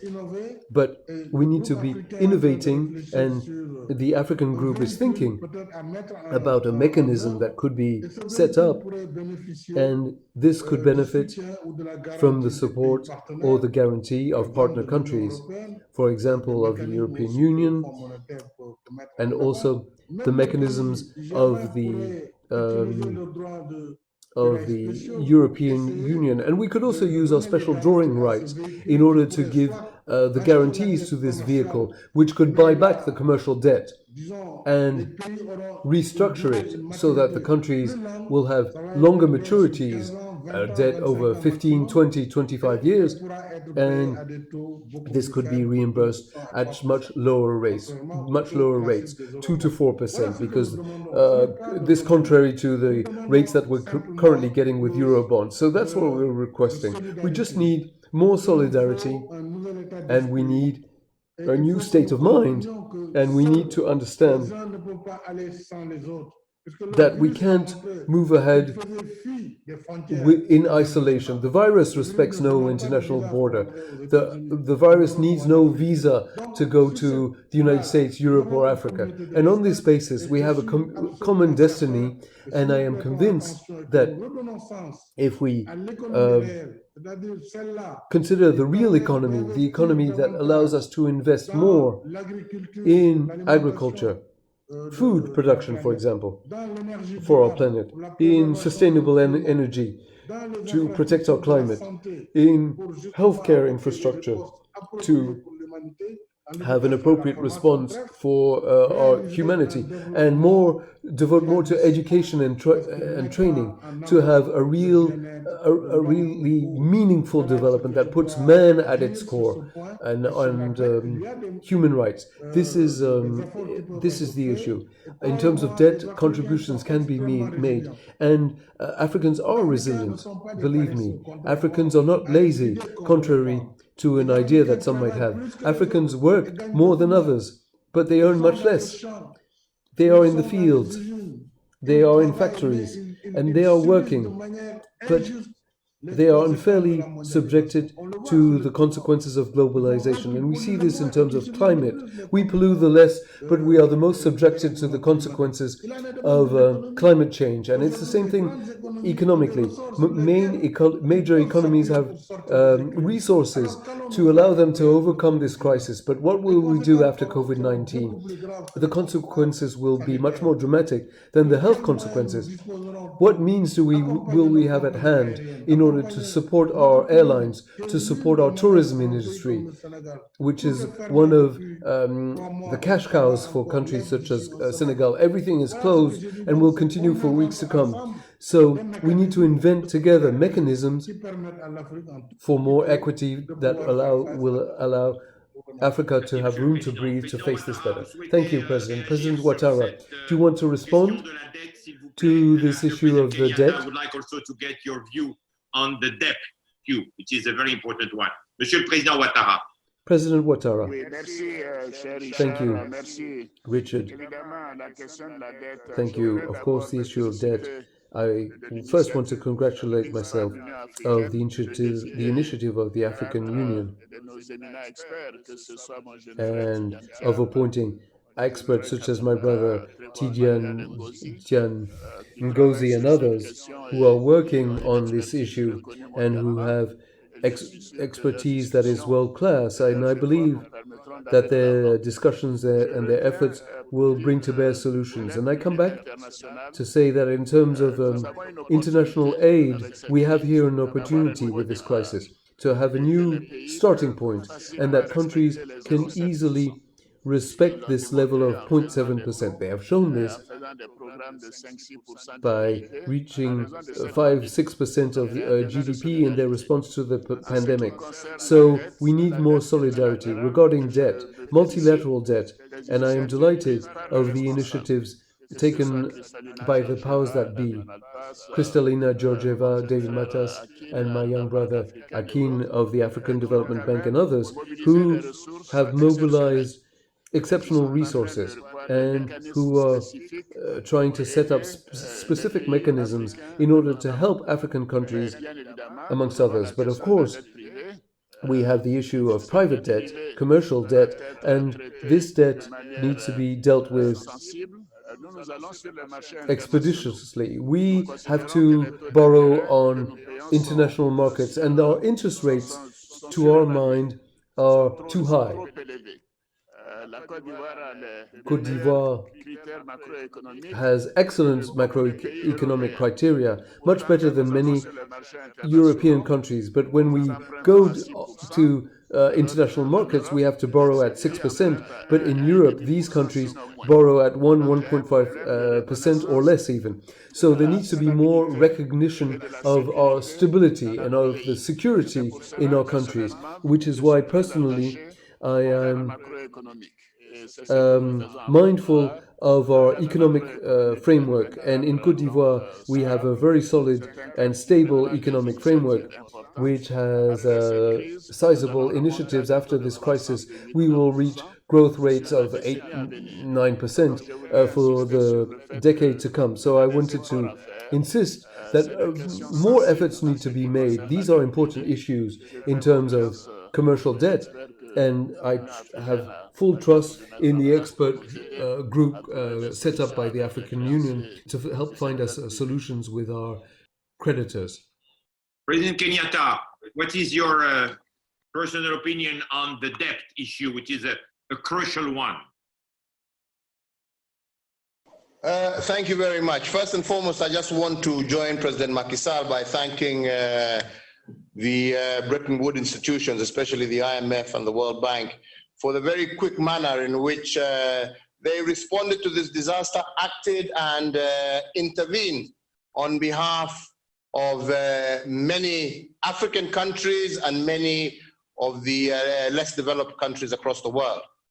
But let me also say that we also need to be able to get a proper understanding, because I believe there is a huge misconception about this issue of debt. Africa has taken on this debt, and the debt that we have, be it public or commercial, with the primary purpose of developing weak infrastructure, from health to roads to power, in order to be able to create sustainable economies, economies that can create jobs for our young men and women. And I believe, and it can be laid to witness, that as a result of a lot of this kind of investment, we have seen the growth patterns in Africa increase from very, very, very low 1-2 percentage points to many, and the largest number of countries that were recording the highest, among the highest economic growth rates in the globe, were found here on the African continent as a result of that investment. Now here we are, made the investment. We are now faced with challenges that are global challenges, that are really not African made, that have now resulted in our economies beginning once again to stagnate. And what we're saying is that this is an opportunity for the international community to be able to understand the continent and to be able to say, well, how can we be of assistance to these countries that are struggling to create not only growth, but also create employment and create social impact in terms of health, education, and other areas. And the only way to do so is to help us. As we were growing, we were able to sustain and to pay our debts. Now, with the shrinkage that has occurred in tourism and in all many other sectors, from the commodities that we export, the oil, the coffee, the tea, the cocoa, the other industries that we have been involved in, we were able to pay, and we were paying regularly. But now we have been hit by something, like I said, has not come out of the African continent, but has come from the outside. We now need fiscal space, not only to protect the health of our people, but to also ensure that those who have lost jobs are able to have a social safety net. This is the time for the world to come in and say, let us give Africa this space. Help them, give them enough opportunity to create the fiscal space in order to meet the social needs. And once we are again back on our feet, we shall be able to once again move forward. So in line with the theme of this meeting, I believe that this is the time that the world needs to look at each other in very different circumstances. We are not begging this time. We are saying, give us the necessary fiscal space in order for us to be able to cater for our people, in order for us to be able to sustain our economies, in order for us to be part of the global community. This is not a handout. This is support based on a crisis that was not created on the African continent. So I believe that this is the opportunity for the world to come to the fore and show that they and us can be partners for the future of humanity. Thank you, President Kenyatta. President Pio, are you aligned with what your peers just said? Sure, definitely. Africa has always been at the receiving end of most of what happens around the world. We have been making progress, as my colleague just said, and that progress again has been disrupted by COVID. We don't have the quantum of money to create the sort of economic packages, economic stimulus packages that are being bandied around the world. At least if we can be given the opportunity to stay, not to pay off on these debts, or if we can, I think, really be radical, talk about the cancellation of this debt, I think that would be a great service. And it will actually show that we are committed to making sure that the world, there is inclusion, that what we've been talking about for everybody, that Africa also is included in the process of developing. We don't want to be at the receiving end. And again, we have had to, we are dealing with COVID, and it's definitely going to have a great impact on our economies, weak as they are, but we have been making some effort. So I am totally aligned with the views expressed by my colleagues. And I think that is what we have to do if the world is to show solidarity with Africa in this fight against COVID, and the sort of resilience we need to build in our systems if we are going to make progress and restart our economies immediately after COVID. Thank you, Mr. President. Before we go to our conclusion, I would like just to share with you a very short video. We asked some young people, as you know, Africa is about our young people, and they want to have a voice, and they have, I think, some highlights, some questions that they would like to address. So I would like to share with you what some African young talent just told us a few days ago. Please, let's watch together this short video.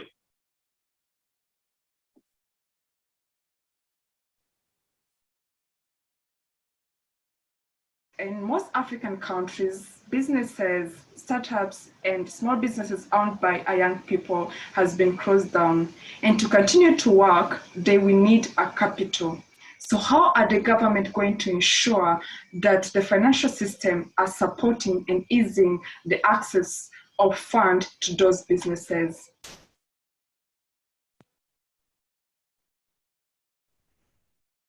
With schools around the continent now closed, many children and their families, especially those in disadvantaged communities, are in a difficult situation. How will you ensure, or how are you ensuring that all children continue to have access to education and learning?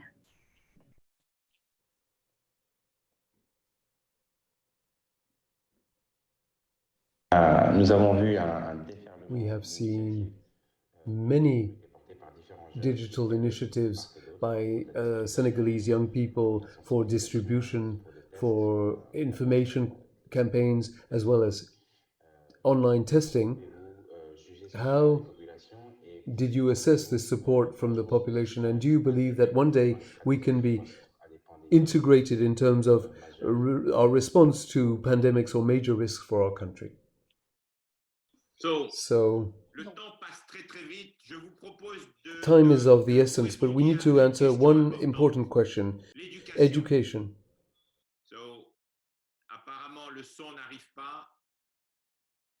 So I hope you will get the sound from me.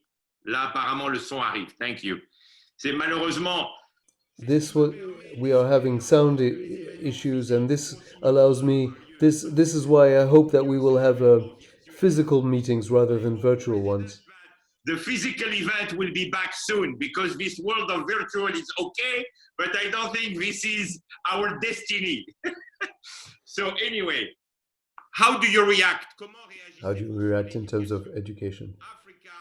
Africa needs to be even more connected. We don't all have computers in rural areas. How do you deal with online education in this current time? Who wants to answer?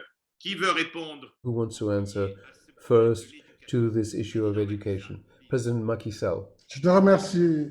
Thank you, Richard. Education is a cross-cutting issue which is fundamental for our society's development. In Senegal, we have considered that we need a change in paradigm in terms of education. And we have oriented our students much more towards scientific training and technical training, but also towards professional training, because the world has changed around us, and Africa needs to be able to be better connected and integrated to the global economy. New technologies will have to be present in our daily lives. So, in Senegal, we have roughly 75% of high school students that are studying literature. And starting in primary school, we are trying to create vocational approaches, as well as in middle school and high school, in order to reach 50% at least of our high schoolers who are studying sciences and 50% literature, before promoting even more scientific and technical education. Because the development of these startups, the young woman from Rwanda in the video clip was discussing this, and all of these new technologies and this new global orientation towards the Internet of Things, we will have to have people trained in school and capable to be fully cognizant of what we need in the global world. In terms of startups, we have created a delegation to create entrepreneurship for young people and women, which currently receives a grant of 50 billion CFA francs. And thanks to the support of the African Development Bank, and I thank them in their support in this pandemic, as well as the Islamic Bank and all the partners. And thank to their action, the African Development Bank, today we had more than $200 million roughly that we could contribute to the financing of startups, the financing of women's empowerment, without requesting any guarantees that the young people do not have. And projects such as these will allow us to support this innovation for African youth, which is a youth that is innovating and has shown its entrepreneurship, but they need the support of this country, because conventional banks do not finance projects without guarantees. So we need partnerships, public-private partnerships, and the support of state. But education needs to be at the basis of our efforts. And I will stop there and let my colleagues intervene. President ISSOUFOU. President ISSOUFOU, you have the floor. Is it me? Yes, you have the floor, President ISSOUFOU. Thank you. Thank you, Richard.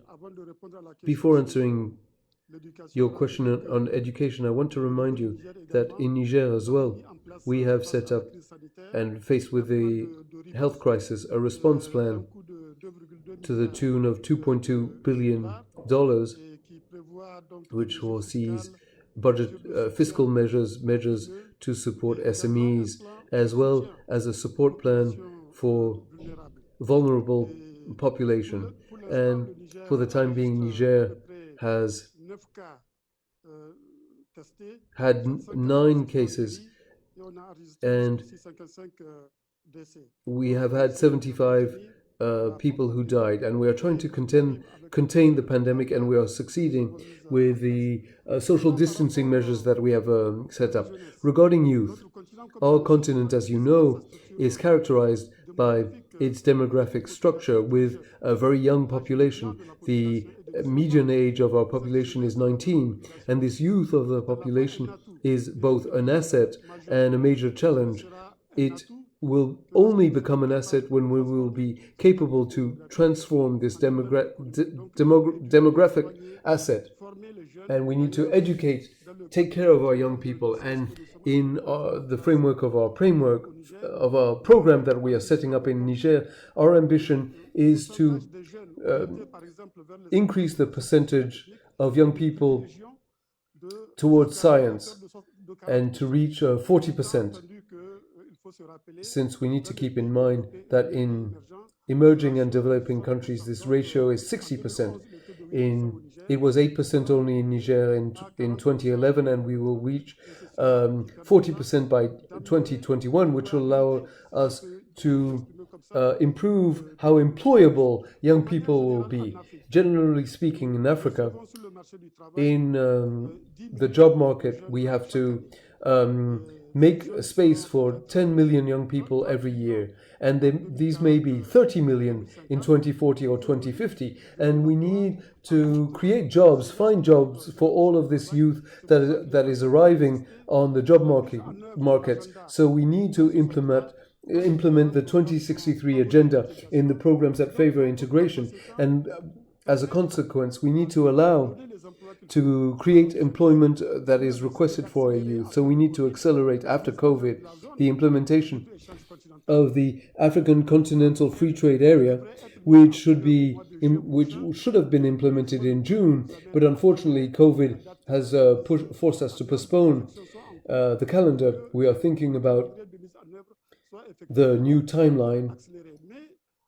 But outside of this continental free trade area, there are other plans of the 2063 agenda on which we need to insist. The plan for infrastructure in Africa. Africa needs railroads, Africa needs energy, Africa needs airport, port infrastructure, etc. And all of this will create jobs. We need to develop our industry because Africa should not continue to be merely an exporter of raw goods. As long as we continue to do this, we will not create enough jobs for our youth. We need to transform raw goods, have processing to create jobs for these young people who will arrive in their millions on the job market. We also should further develop agriculture. We are importing $50 billion of grain every year for Africa. We have the highest percentage of agricultural land in the world. So we need to insist on agricultural development. So Africa has many assets. And after COVID, we will have to accelerate this integration, and the solution to the problems for our youth today can be found in integration. Thank you, President. President Ouattara, if you will allow me, I fully agree with what my predecessors have just said, and I want to insist to say to our youth that they need to continue to keep hope. I believe that this pandemic has shown clearly that the strategy that my administration is carrying out is the right one, to insist on education and healthcare. I don't want to come back on all of the details of what we have done in Côte d'Ivoire recently, but we have done as much as the 50 years preceding our administration. And in terms of healthcare, this pandemic leads us to increase the share of our expenditure, our spending in health, and to improve healthcare infrastructure during the Ebola crisis. Even though we had neighboring countries such as Guinea and Nigeria, we didn't have a single case of Ebola in Côte d'Ivoire. Given the current evolution of the COVID pandemic, it also shows that the healthcare system is quite resilient. And I consider that this remains a priority. In terms of education, I fully agree with my colleague, President Macky Sall, that technical and technological training is the best approach. When I see all the startups that the young people are trying to create, and all of this was interrupted because of this pandemic, because of the curfew and social distancing, the difficulty of finding financing, all of this has affected our youth. Particularly in Côte d'Ivoire, we see that tourism and restaurants are a source of employment for young people who are have been greatly affected by this crisis. So this reminds us that we need to continue training our young people, give them technical training. And we have had laid down new cables thanks to technology that is homegrown and allowed to develop this. And education is our better investment. Our youth is our treasure, and we have to work to improve the conditions for young people. This, of course, should lead to finding them jobs, which requires a good economic policy and investments. It means that governments need to be able to find the right projects and to ensure that issues of governance receive the utmost priority, because it's by improving governance that we will improve investments and that we will create jobs for young people. Merci, Thank you. President Kenyatta, you wanted to react on this education or other questions asked by the youth. Thank you very much. And if you will allow me, I just want to go back to the previous subject that we were discussing, because indeed, as we are talking about this new world order, I also wanted just to say that I'd like to take this opportunity to thank those of the developed countries, especially President Macron, who has been in the forefront of saying that there is a need for this new world order, of saying that there is a need to support the most vulnerable nations, and I just wanted that point to come across. Secondly, to say that in Kenya, technology has played a huge role in changing the way we do things. Mobile money, mobile telephony has really changed the way in which Kenyans have transacted with each other, especially over the last 10 years. And as a result of that, a few years ago, we ourselves began the process of changing our curriculum to a much more competence-based curriculum, a competence-based curriculum that arms our young people with the skills that they require to face the challenges and the job market of the 21st century. And that's why when you hear of a lot of these young people who are doing deliveries, others, we in Kenya, for example, are using the mobile telephone system to distribute funds to the most vulnerable in our community. Virtually every single individual has a phone. It is creating greater transparency. And we are also seeing very many startups, because we must also look at it from that perspective. As a result also of the lockdowns that we have had, we have seen very many new startups that have come up using technology, using the internet to provide goods and services to people who have been locked in rooms. So it has also created opportunities and shown the great possibilities that exist, especially for our young people, through the use of technology with the right training to create opportunities, not only for employment, but also for growth of our economies in the so-called fourth industrial revolution. And I would just but encourage and say that I am very keen to work in partnership with these great young people who, as everybody who is participating today, my fellow colleagues have acknowledged, they actually are not the future of our continent. They are the present. They are the majority. They are the ones who are there today. And mine is to say, let us work together in solidarity. Let us push our economies forward. Let us create these new opportunities. Let us forge together and make this continent, this youthful continent, the continent of tomorrow. Thank you, President Kenyatta. My question to all of you as a conclusion, and I will start with President ISSOUFOU. If you have in one sentence an advice to give to the G20 countries, what will be this advice? Please, Monsieur le Président ISSOUFOU.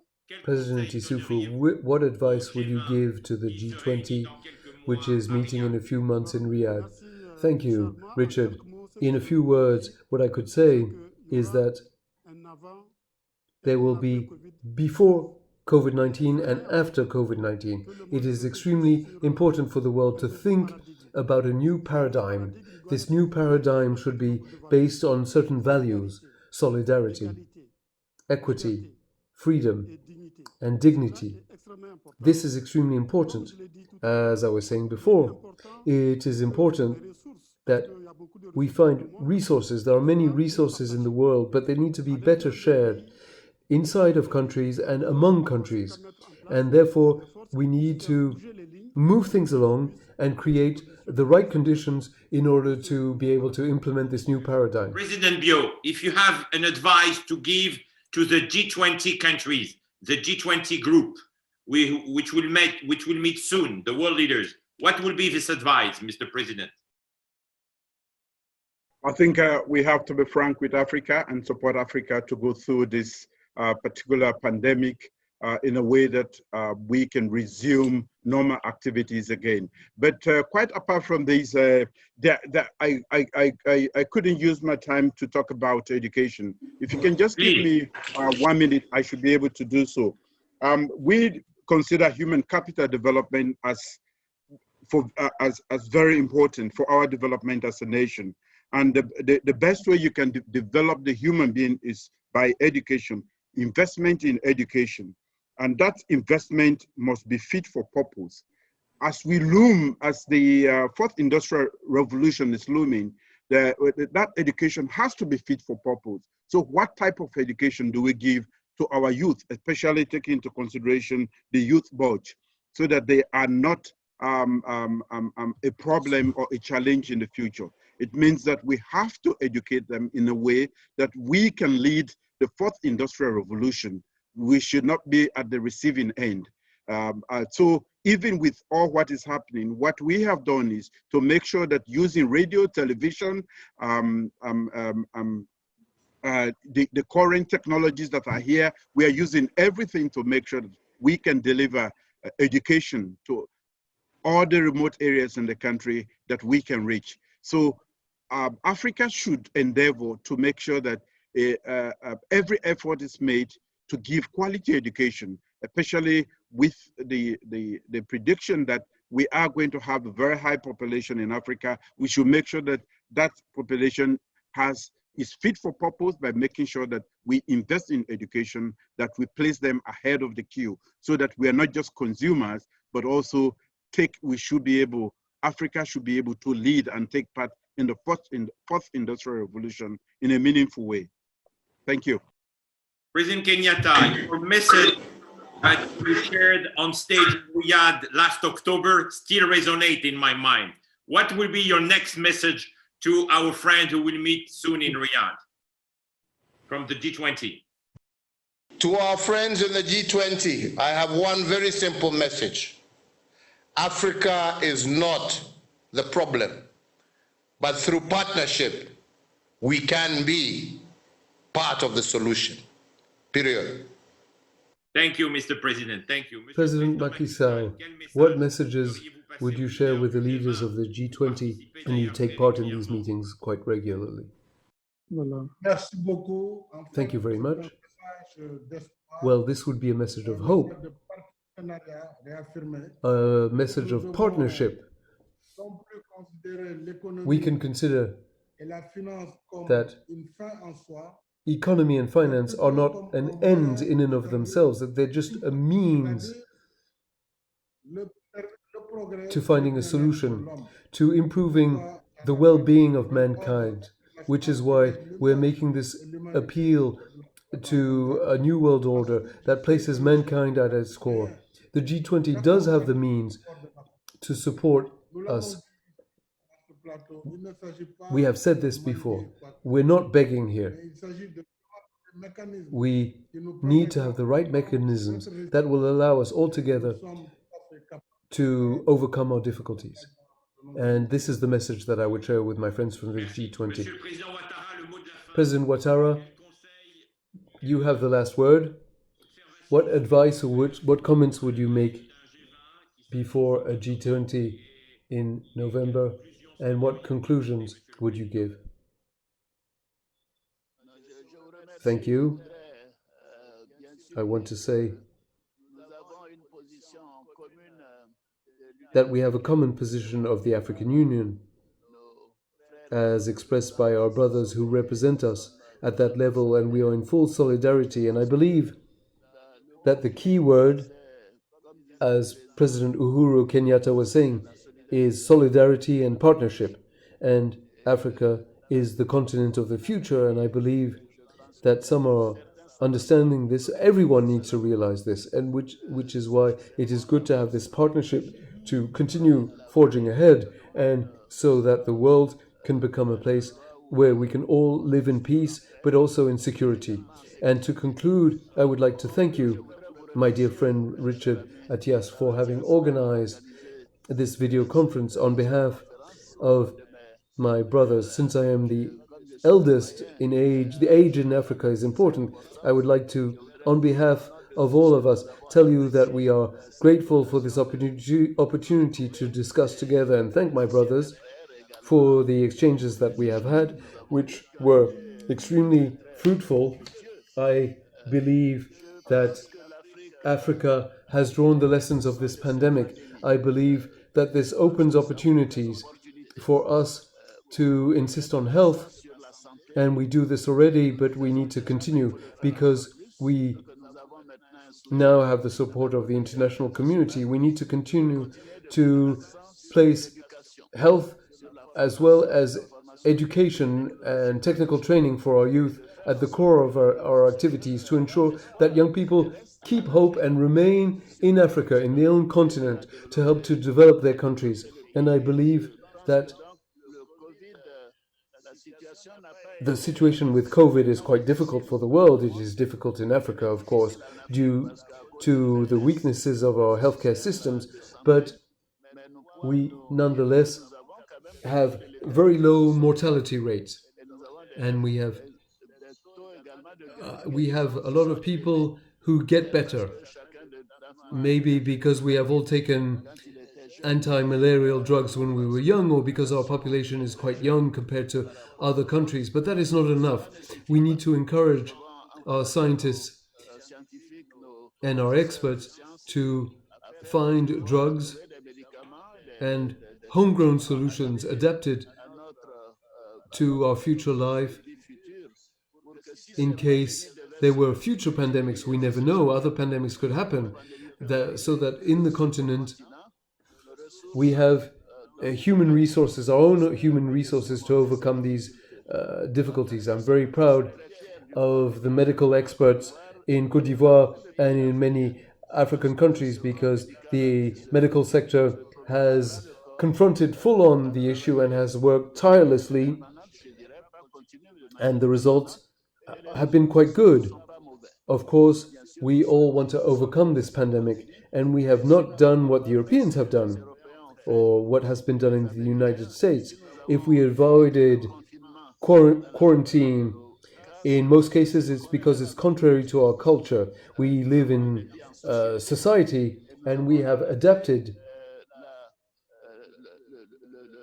our fight against the pandemic to our own culture, and we have had curfews from time to time. We have tried to separate various regions from one from the other, but we have not separated human beings while supporting social distancing and putting in place the right measures.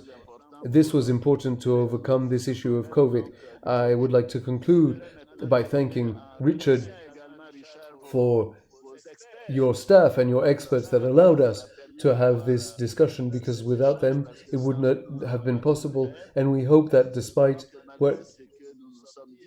the fact that this was fruitful, what we are hoping is to see you personally in Côte d'Ivoire. And I'm sure this is true for the other countries as well. And I hope our countries will continue in good health. And I wish them good prospects for the future. Thank you. Thank you very much, President Ouattara. You said a word that is very important that I will come back to for the last transition. You spoke about culture, President, and I believe that despite this crisis, I believe that it is important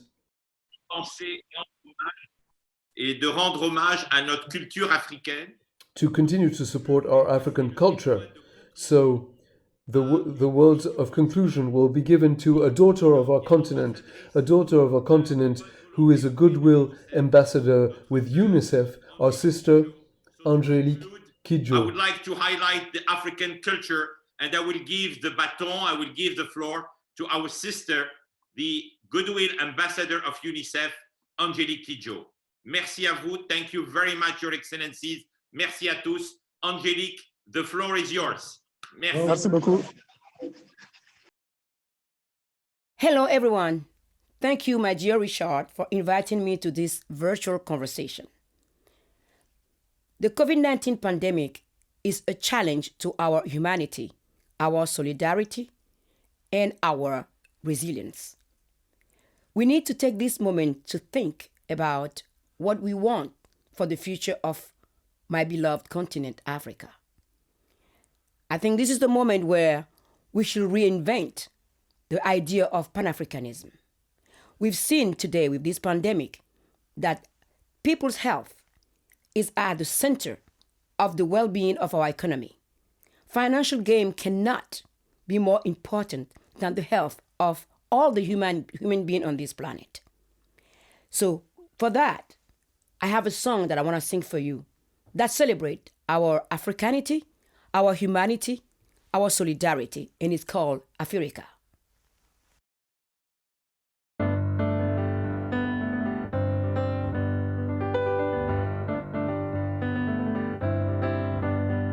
Maybe fond Africa grelo, me wanna fond bon monde ekbeton mi de souciant la me wede, me de manali da kwe mi ton, ye fond bodo nyanya ton do we, Africa me mi se ton we, mi no mi kwe nyanya ton di do, ashe mama Africa, mama Africa, ashe mama Africa, mama Africa, ashe mama Africa, mama me de le chimbo jijani, ba me de le fondo nu wa we you not gonna to we glelo, ye ma don't know de wa we ni yo, ye fondo nyanya ton we, Africa me bi se ton we, mi no mi be nyanya ton di do, ashe mama Africa, mama Africa, ashe mama, oh mama Africa, ashe mama Africa, mama Africa, ashe mama Africa. Ni show, ni show, ni show, ni show, ni show, ni show, ni show, ni show, ni show, ni show, ni show, ni show, ni show, ni show, ni show, ni show, ni show, ni show, ni show, ni show.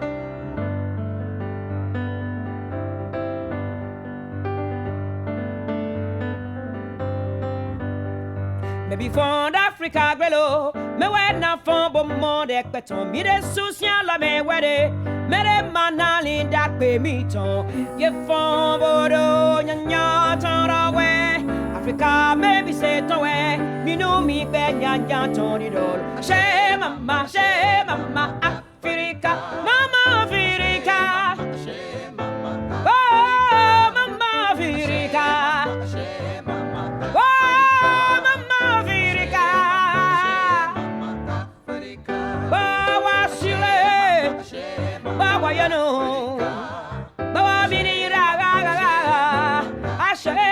Ashe mama, ashe mama, ashe mama, Africa. Ashe mama, Africa.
Makamboe, unu para kileba juliba.